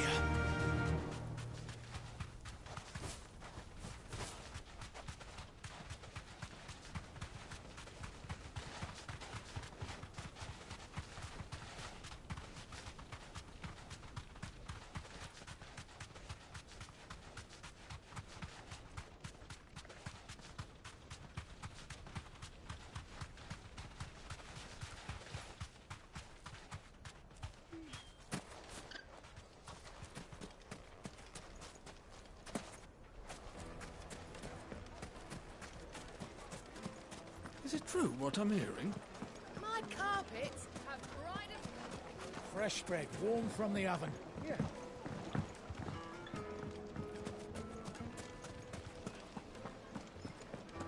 Hanging lanterns, keep the darkness from your door. We should get going soon. Do you have water?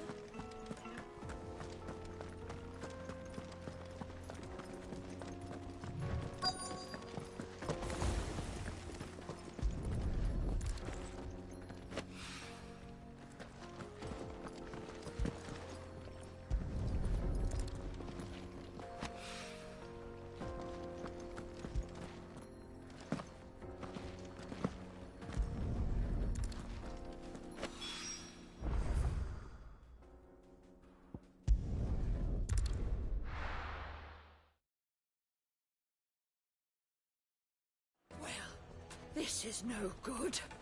I was hoping to get out of the heat for a little while.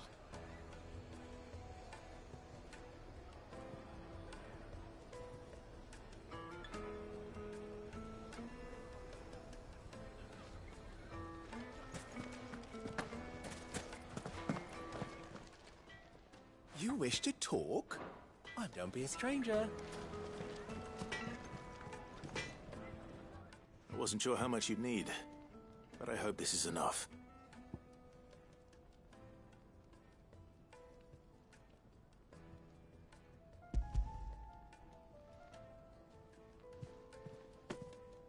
You are one of the good ones, you know that.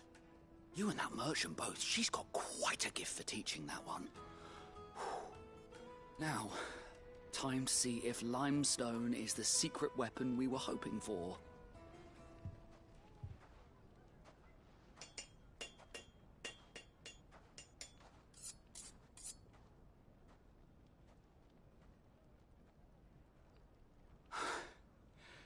That'll do, I reckon. A knife forged from the very rocks of Dalimil. Her spirit, if you will. It's a fine-looking blade. I only hope Master Lubor agrees. That sounds like my cue. And just as well. I was getting tired of waiting. I'm sorry, Forge Master Lubor. Let's take a look then, shall we? First things first, Sava, do you think this is a carving knife worthy of the fine people of Dalimil? I'd like to think so. But what do you think? What do I think indeed? It's sharp-ish, but it won't last long with hard use. And it's heavy, heavier than it should be. You might not think it just to hold it for a moment, but sell that to a cook and you'll never hear the end of it. It looks like someone paid a visit to the terraces. The limestone was a step in the right direction, granted, but one that still leaves you short of the mark. And I was so certain I had it all worked out. I don't know who you found to teach you that little trick, but it certainly shows initiative. Next question. How much do you think I would charge if I'd made this? Well, if it took you even a fraction of the time it took me, I would say you could demand a heavy purse. And who would be able to pay that? Hmm? The butcher? The hunter? The cooks over at the inn? Dalimil is home to humble traders, not wealthy lords and ladies. Rule number 1 in any business, Sava: know your customers. Yes, Forge Master. This is just about passable. But only just. I'd say you're worth keeping around a little longer. Starting tomorrow, you'll have an anvil of your own. I will. Thank you. I was wondering, what would you do if you were asked to forge a carving knife? I'd do what I always do. Ask who it's for. If it was for the butcher, I'd make sure it holds an edge. For the hunter, I'd make it as tough as Titan.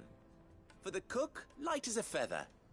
And for the nobleman, I'd make it cost an absolute fortune.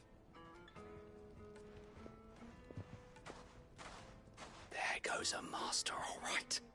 It looks like congratulations are in order. I couldn't have done it without you. So much for the Forge Master's riddle, though, eh? The spirit of Dalimil had nothing to do with limestone or anything much at all. Meaning, I had you run around for no good reason. You've passed your test. That's all that matters. You'll have a forge of your own in no time. And when I do, I'll craft you the finest carving knife you have ever seen.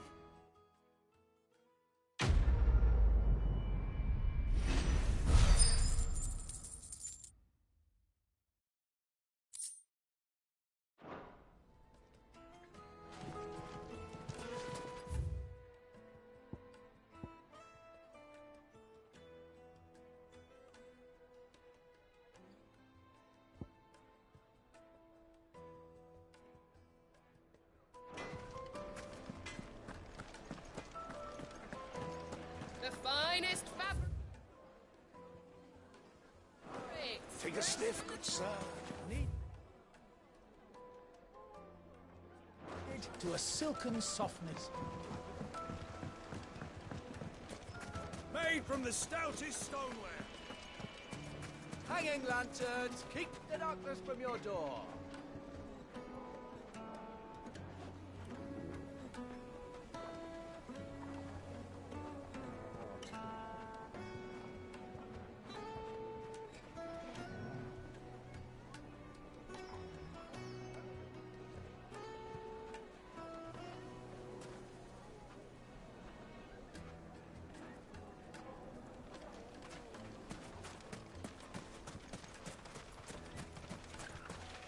Anything I can interest you in?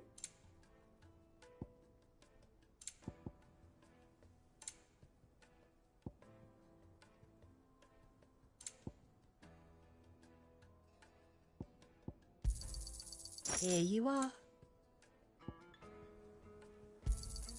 An excellent choice. Go with Gilbert. Well, we'll make our way back to the Fang now, at least. We should get going soon. Do you have water? Ready, go?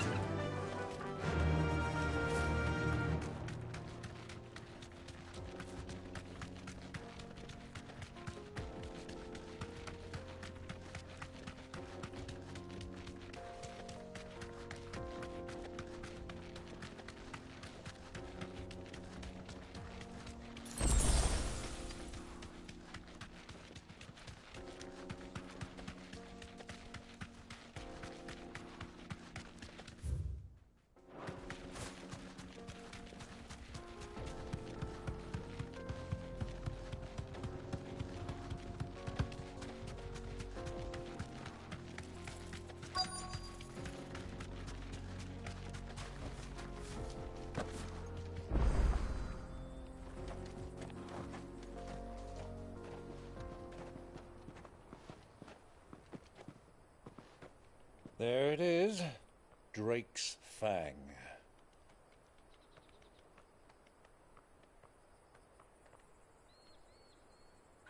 Kupka will be hiding inside. Along with goodness knows how many guards, all on highest alert. You'll need to keep your wits about you if you're to reach him. So be careful. I will, Uncle.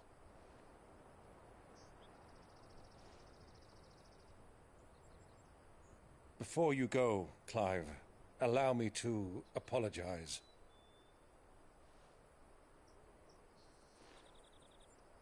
After what befell at Phoenix Gate and the crisis that followed in its wake, I fled. I retreated to my counting house and danced attendance upon the vicereine in the hope it would bring me favor. I betrayed my nation to save my skin, like the coward I am. And I'm sorry. Uncle, please. It's not too late, Clive. Rosaria is yours by right, and there are those that would help you to take it back. Had I the courage of my brother, I might already have done so. But that ship has sailed. You, however... No. Forgive me, but I cannot. I fight to build a new world now. A better world. Where men can live and die on their own terms. I was raised in a nation that strove to improve the plight of bearers.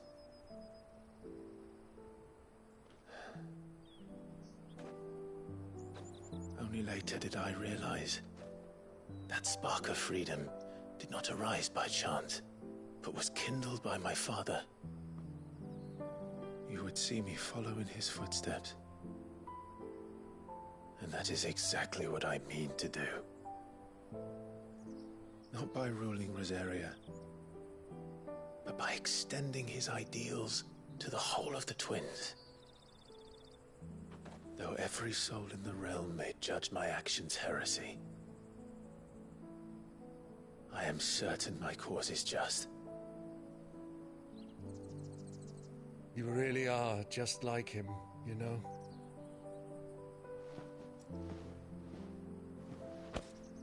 Thank you, Clive, for coming back to me. I am proud to call you nephew.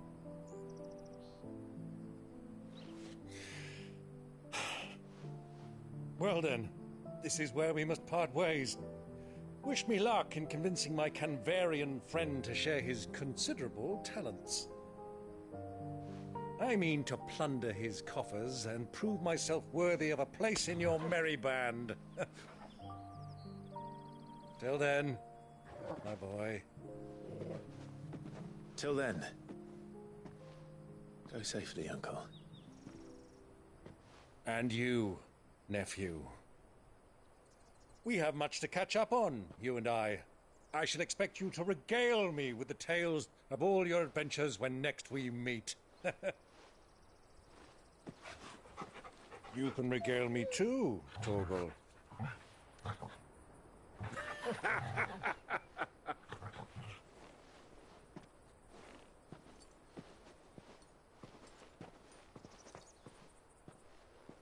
I'm coming for you, Kupka.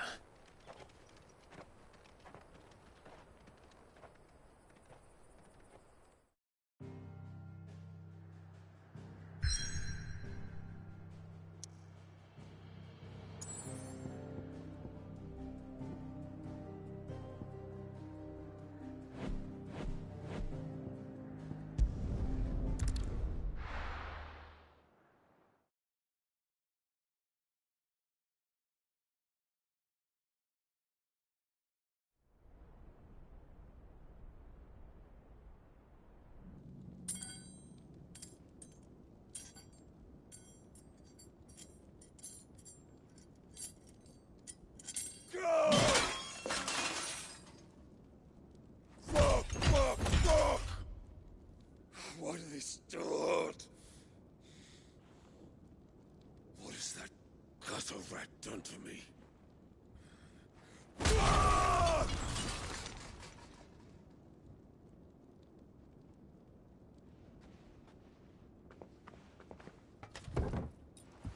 Out of my sight, witch! I'll kill you, Rosfield! I'll rip out your heart! I'll tear you limb from limb! Peace, Hugo. The table shan't hurt you any longer. He sought to humiliate me. Me! If you hadn't interfered, he would be dead! You truly believe you would have triumphed had the battle continued? Titan would have ground him into dust! And how would he have done that without his head? Shut up! You weren't strong enough, and you call yourself a dominant. Or rather, you did. You mock me, Harbert.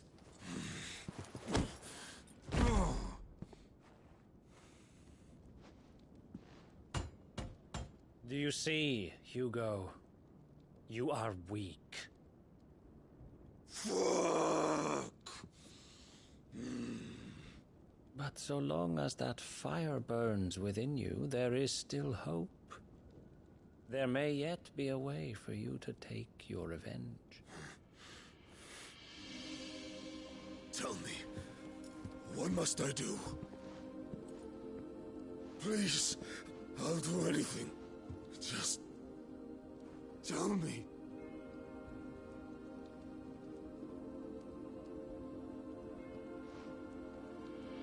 The heart. What of it? A Mother Crystal's heart is the most concentrated source of ether in all creation. Perhaps you could take advantage of that. Of course, the crystal would not yield her blessing to any ordinary man. But then, you are no ordinary man, are you, Hugo? Clive Rosfield stole your power, but others have suffered a similar fate, and still managed to find the strength to conjure their icon.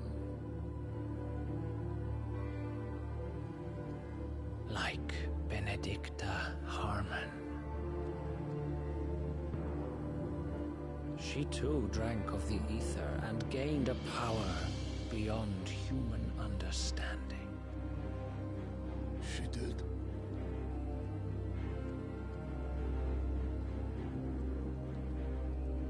Benedicta. Benedict.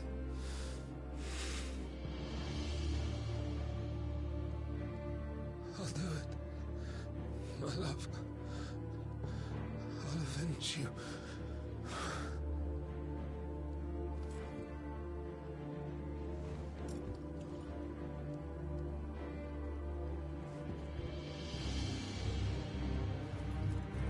Run along now, Hugo. You need only follow the light.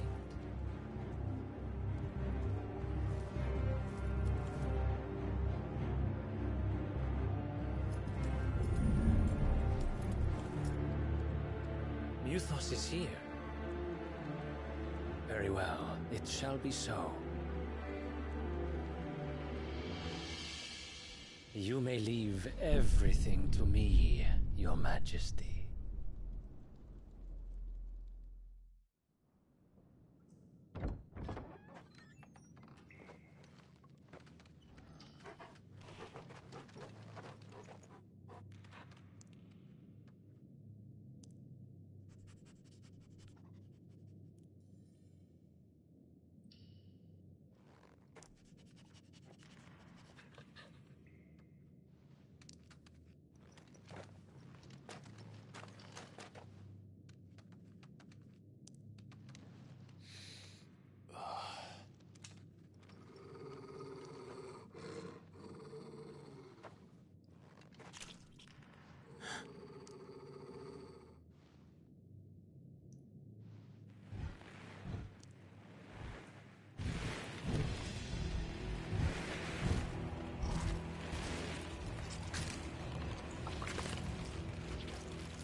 rocks.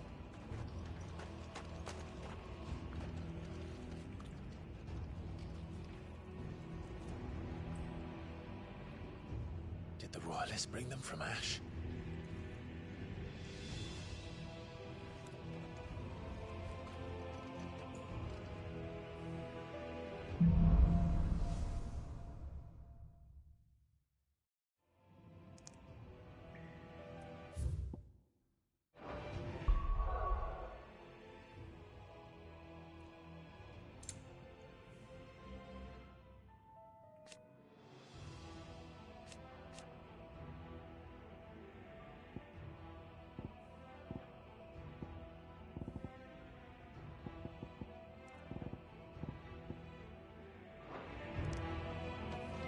The Beastmen part of the Waluda army now. How the hell did that happen?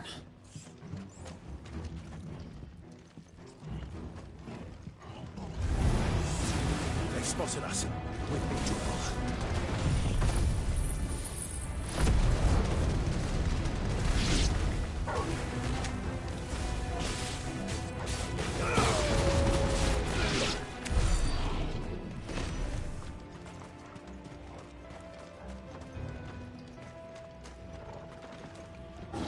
Taken over the entire mine.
Over here!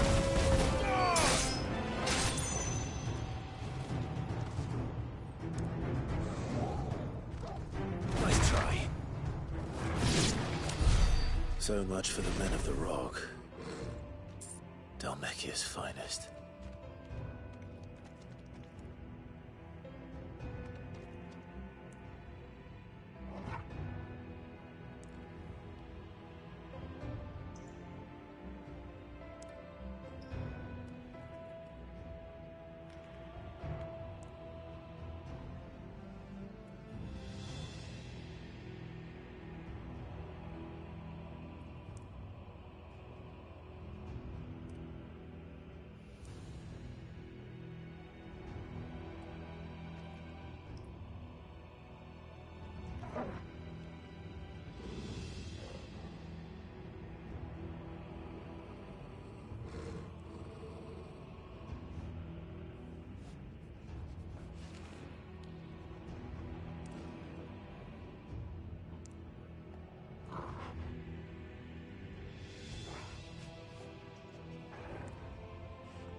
Animals.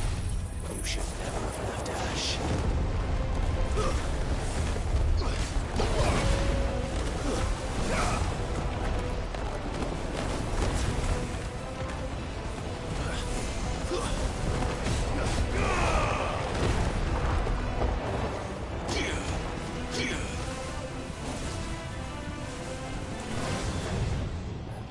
Titan! Get him!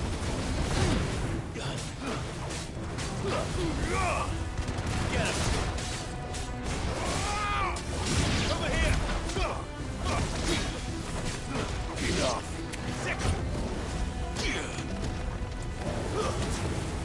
Over here! Sick!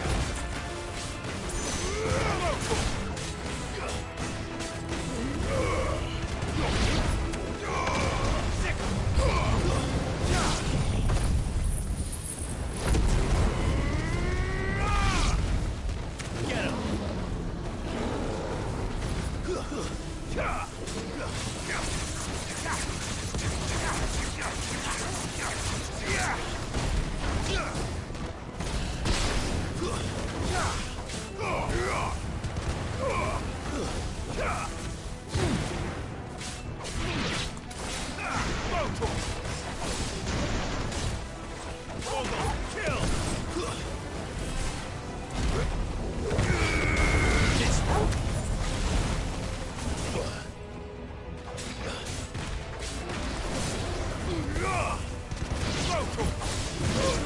This one. Farewell.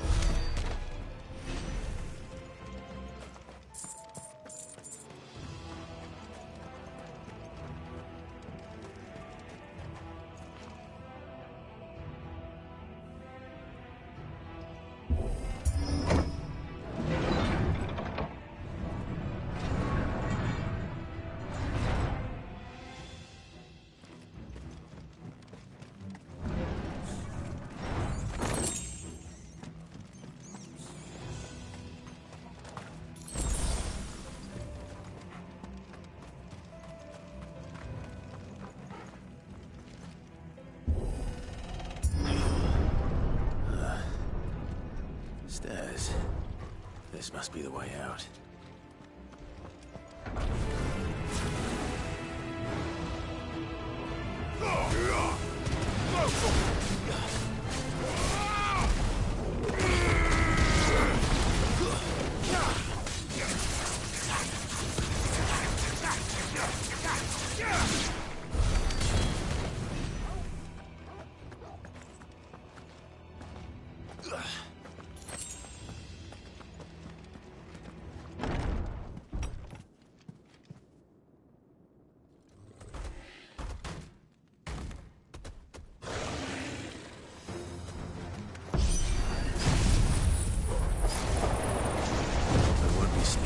This one. How did it get in here?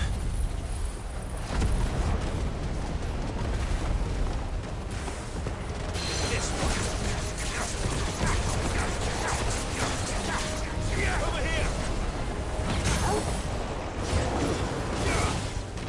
This one. Yours, Torgal. Get him!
By the flames.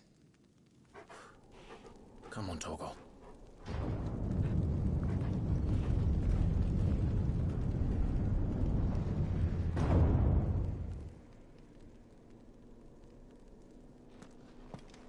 Kuka never did do things by halves.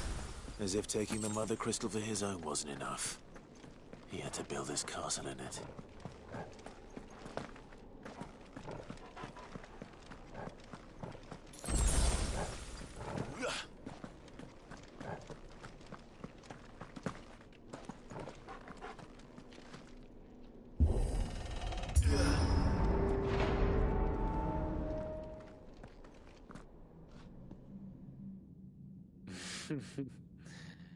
Let the trial begin.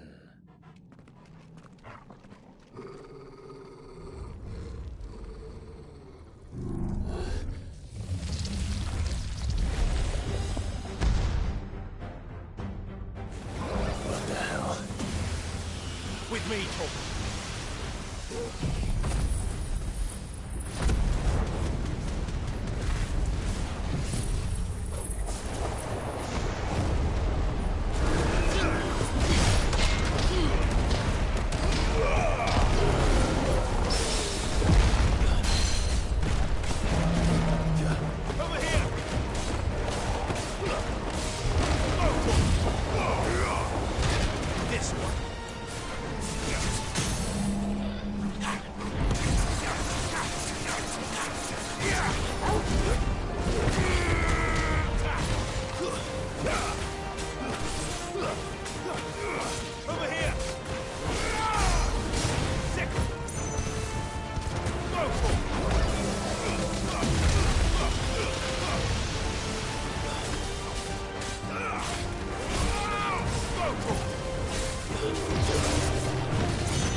seems were expected.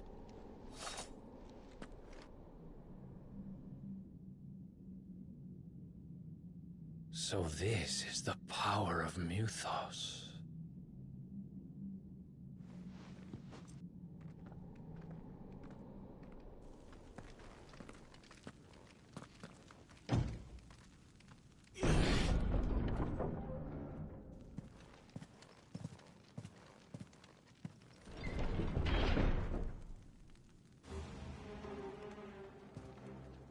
Did the orcs do this too?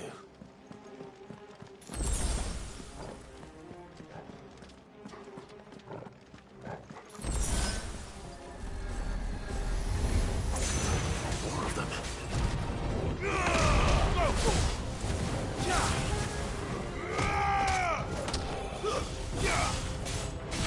This one.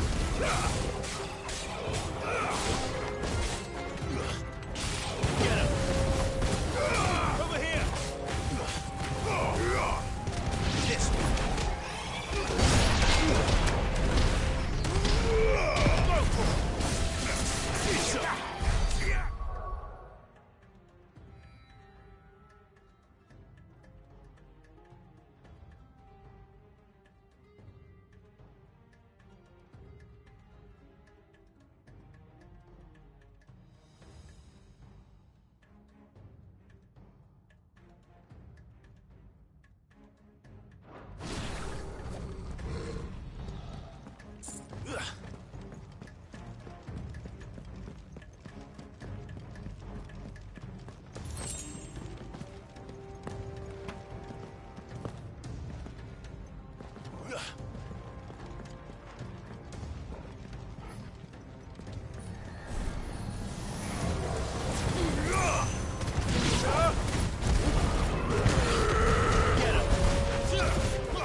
What the hell is going on?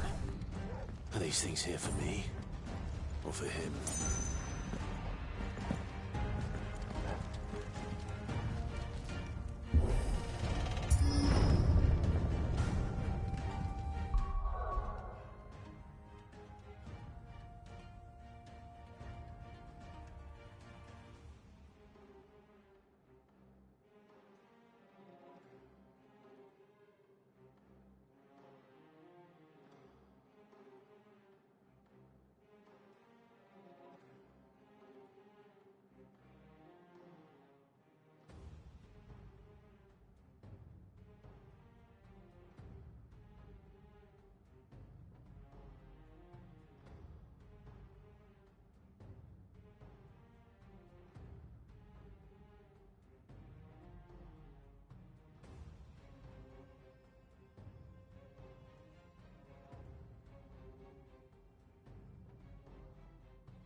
First orcs, now these nightmares. Is this your doing, Ultima?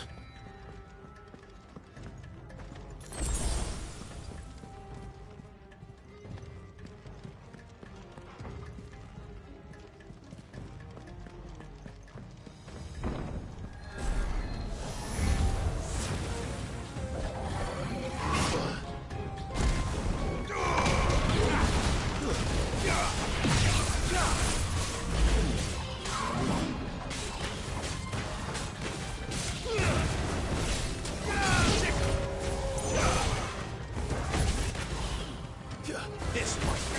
Go, Torgal. This one.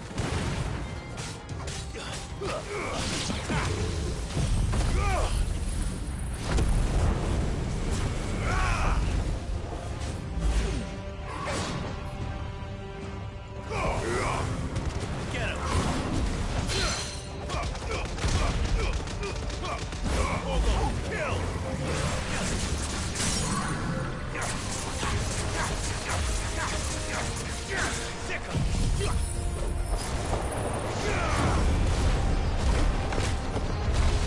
Fire and flame!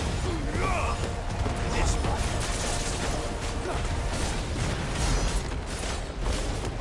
This one!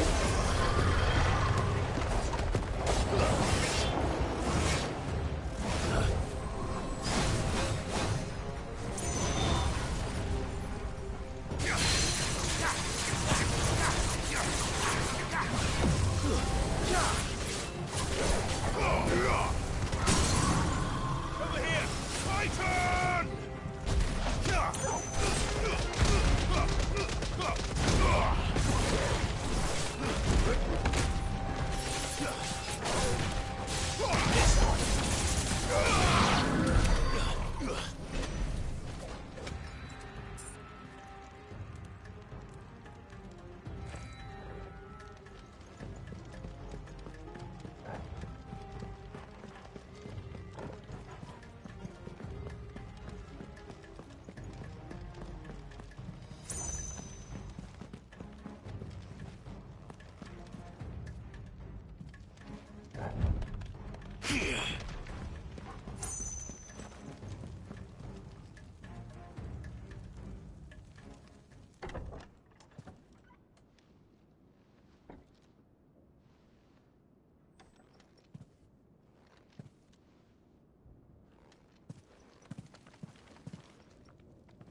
You've been busy, Kupka.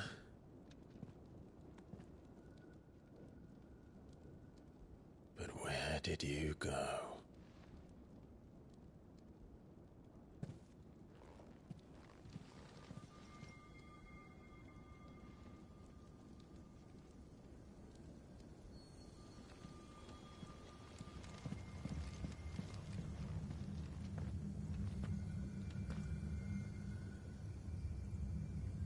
The heart.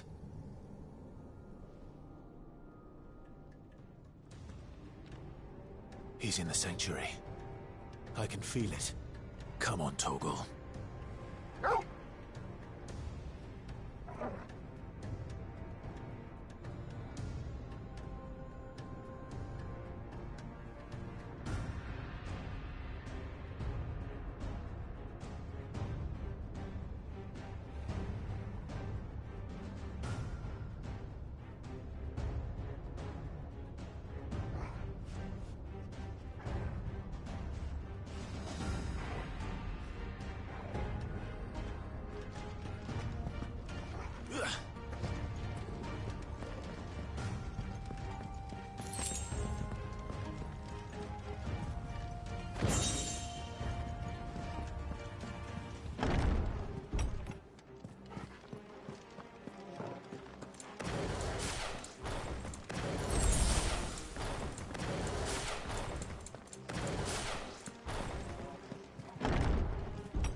Just what I needed.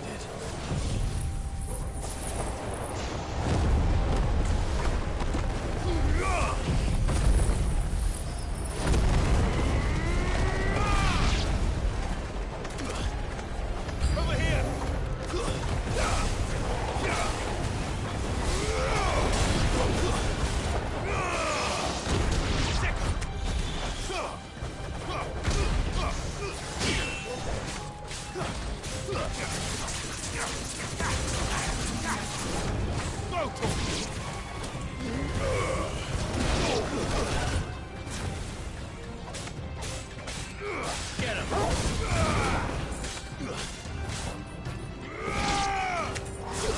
Too slow.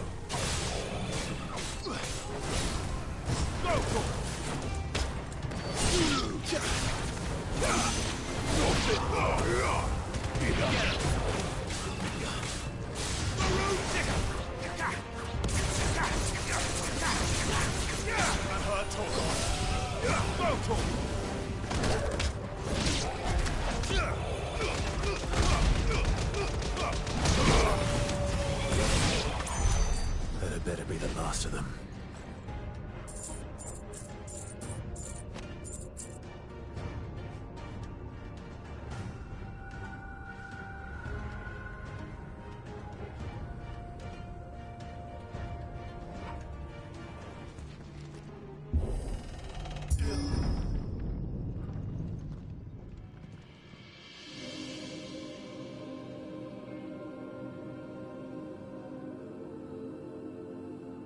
Benedicta, my everything. I've missed you so much. Kuka!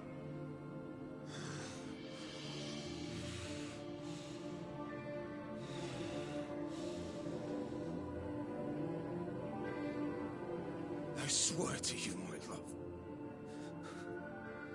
we will never be parted again. What's wrong with him?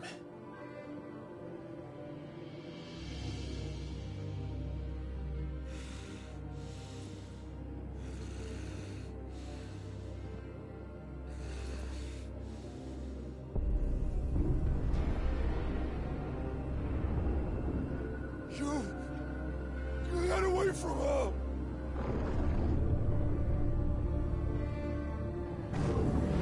Benedicta!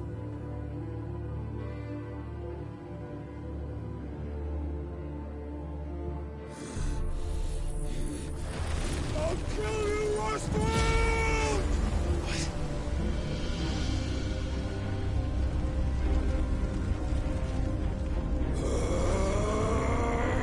Oh shit, he's priming.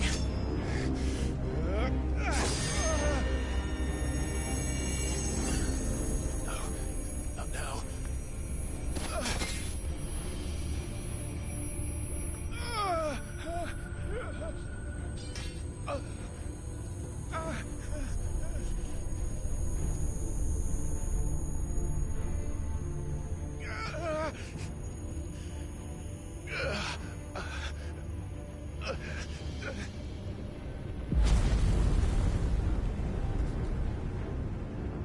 Come on.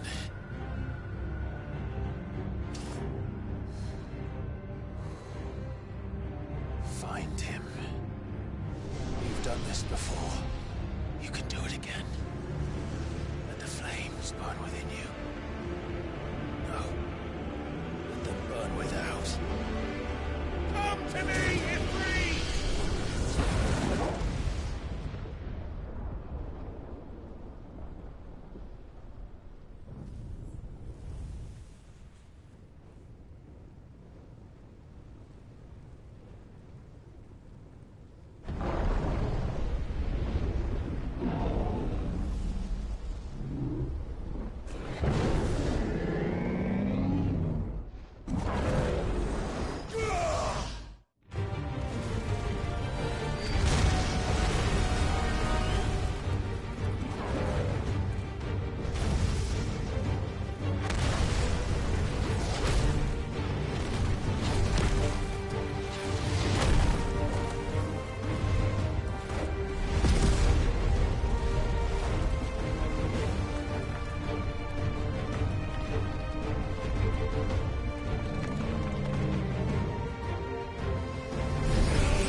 Let's give this a try.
you now.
below.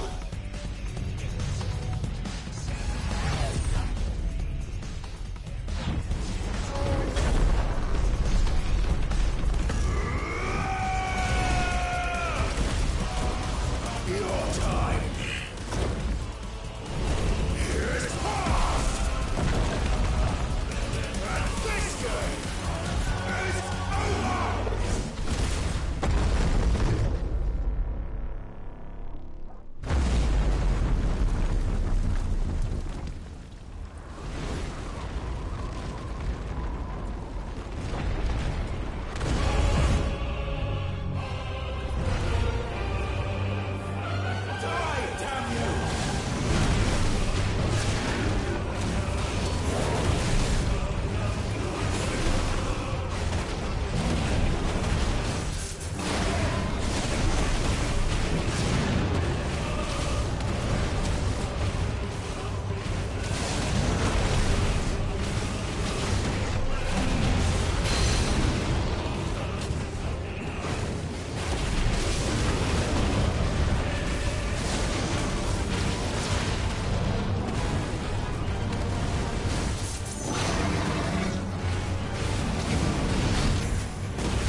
You, Ultima. What do you want? Your soul is tainted with worthless human will, yet your thirst for power remains undiminished. With every sip you take, you grow in strength, and soon you shall achieve perfection. I don't know what you're talking about. You will accept us, Mythos. It is inevitable. You were created for this purpose, and you shall serve it. Never!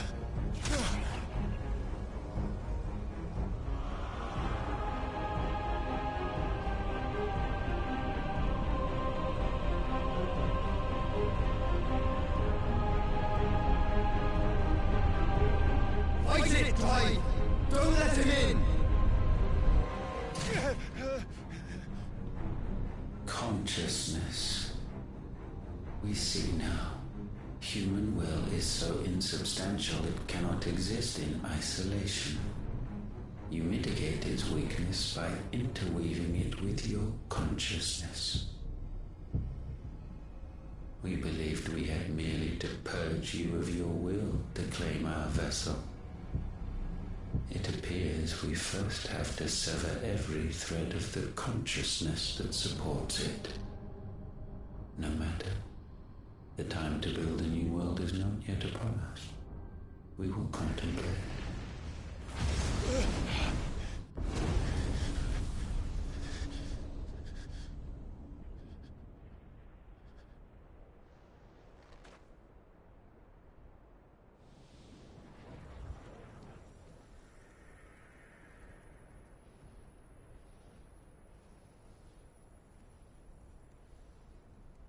Thank you, Joshua.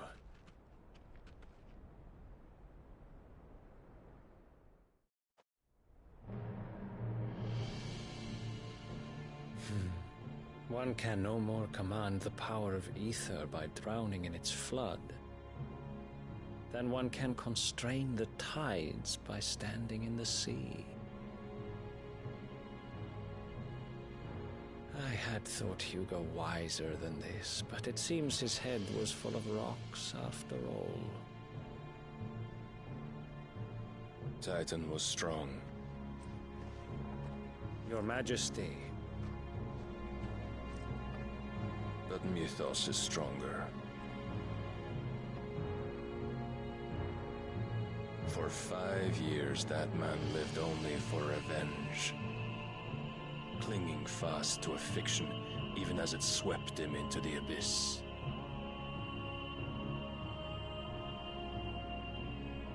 One cannot change one's nature through force of will alone. Only the Almighty can do that.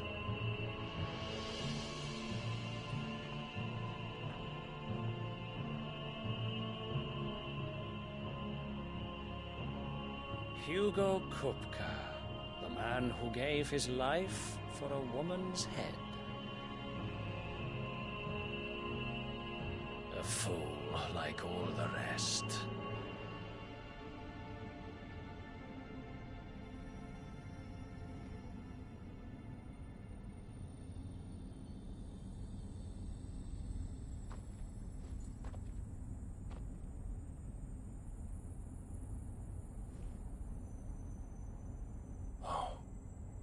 That the death of a mother crystal should be so beautiful.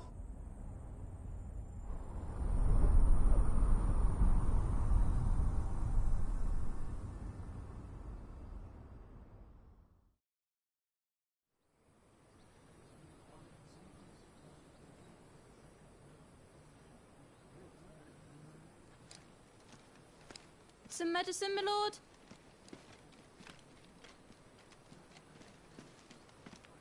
I have salves, potions, anything you need. Stop bothering me, urchin, or you'll feel the back of my hand.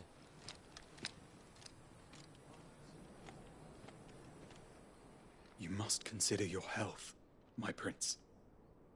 If a show of force is needed to keep the Dalmex at bay, you may trust in your dragoons. I beg you to call on Bahamut only as a last resort.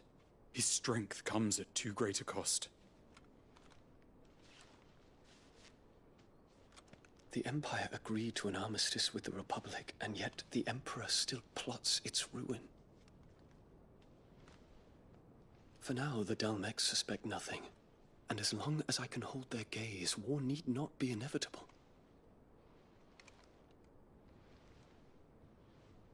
But more than that, Bahamut is the champion of the Empire. When our people look to the heavens, the sight of him gives them hope.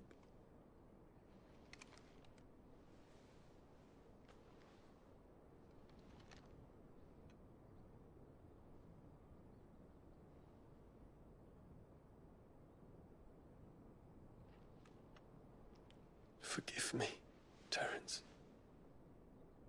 Would that you were my master. But alas. I will always be your loyal servant.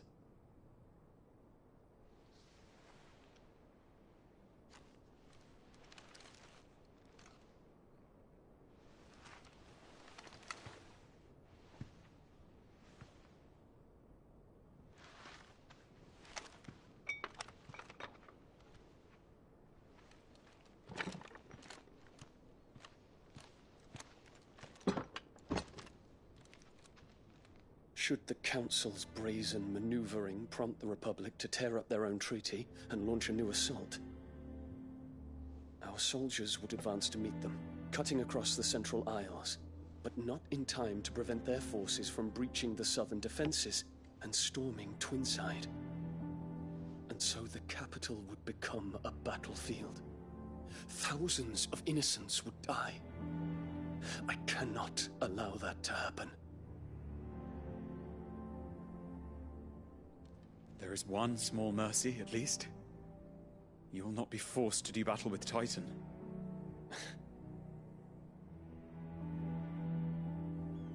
Would that I could avoid doing battle at all. 1,000 pardons, Your Highness. What is it?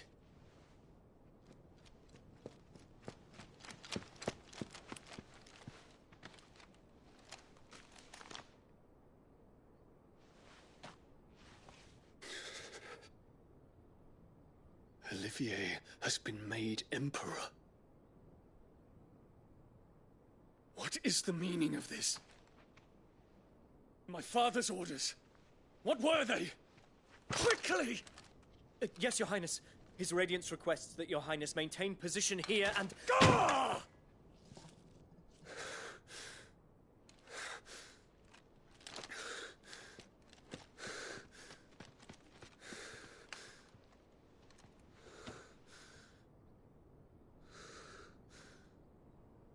Terence. Yes, my prince. I must go to the palace. I'll ready your steed.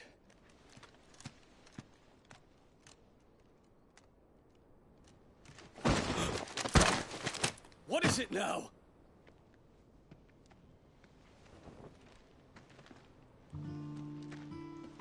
Forgive the intrusion, Your Highness.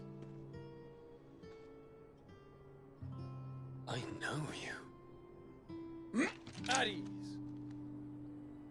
We stand in the presence of the Phoenix. You wouldn't want to get your fingers burned. I hope I'm not interrupting. Not at all. Though I admit, I did not expect such a distinguished guest. How many years has it been since the Remembrance ceremony? 20?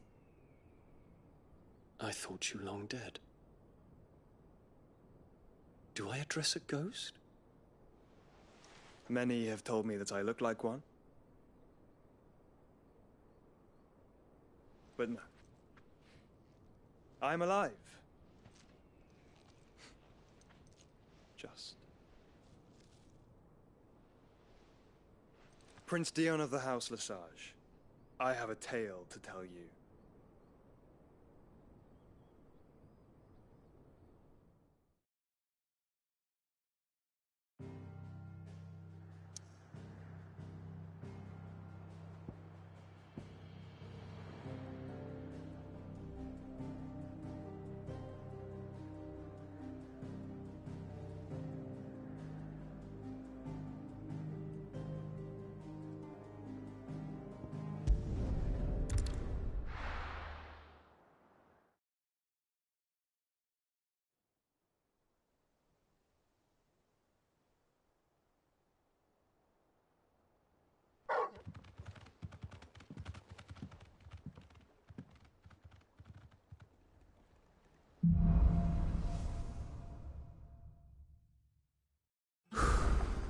I'd better give Otto the good news.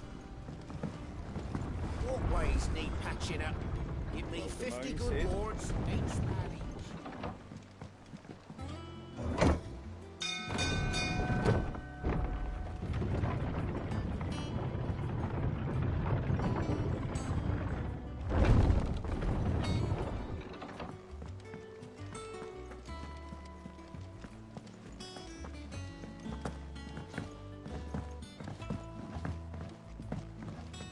We're seeing troops amassing at every border, Wilson.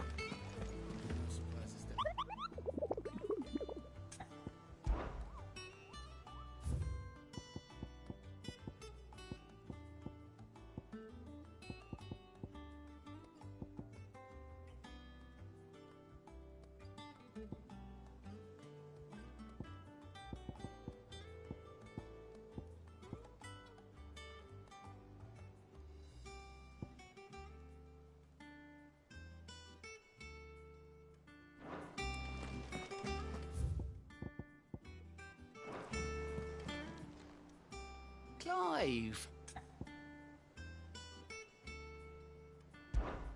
Anything catch your eye? Think you can help? How may I help you today, Clive? Your benefactors are a generous lot.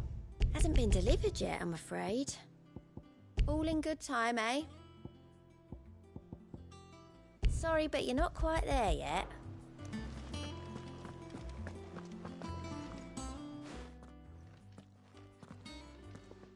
Clive, you're back. I am. And with glad tidings for once. Hugo Kupka is no more. Well, I'll be.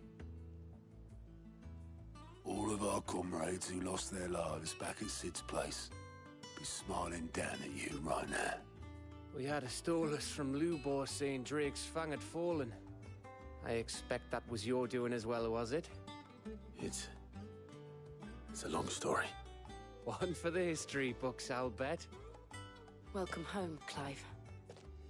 It's good to be back. You look better. I feel it. Which means I'm coming on your next little adventure. You're not leaving me behind again. Wouldn't dream of it. Otto, any word on the Royalist movements since I've been away? Shouldn't you be putting your feet up? If you really want to know, go and have a word with Vivian. Thank you. I will.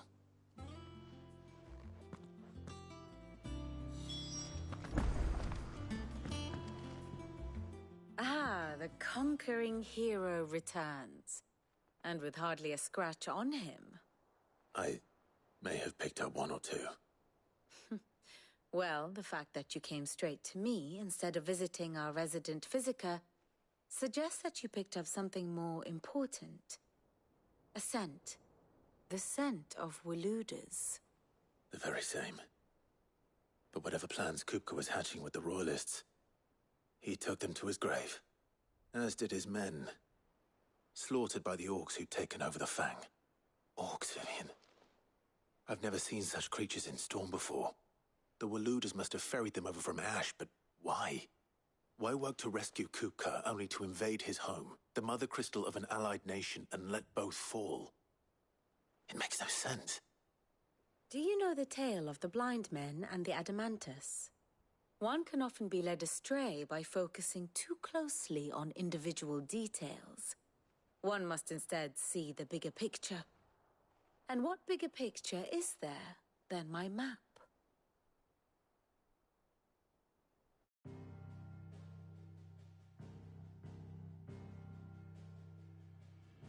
The Kingdom of Walud claims dominion over all of Ash. It is a nation forged by the bloody conquest of Barnabas Tharm, the dominant of Odin. The Canvarian War of Independence in 849. The Battle of the Twin Realms in 865. The Battle of Belinus Tor in 873. Wheresoever his armies fought, Odin was found where the fighting was fiercest. But of late, the warrior king appears to have laid his sword to rest. Battle rages for control of the crystalline dominion. Yet Tharm sends not a single ship in support of his Dhalmekian allies. Meanwhile, the Blight ravages great swathes of ash. Yet warlike Waloed shows not the faintest interest in laying claim to untouched lands. So why go to the trouble of sending an army of orcs into the heart of Drake's Fang, only to make no attempt to claim the Mother Crystal for Waloed? It can hardly be for lack of men. Tharm's armies rival any in the Twins. No. We have not seen the last of the Waloed standard. Odin will ride again. It is but a question of when. And on that day, who will be trampled underfoot?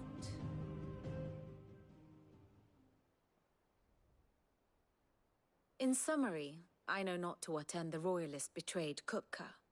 I know only that it is part of some broader scheme. A scheme tied to the ambitions of one man. King Barnabas. But there is no need to wallow in confusion. If one is to cure a sickness, one must first identify the symptoms.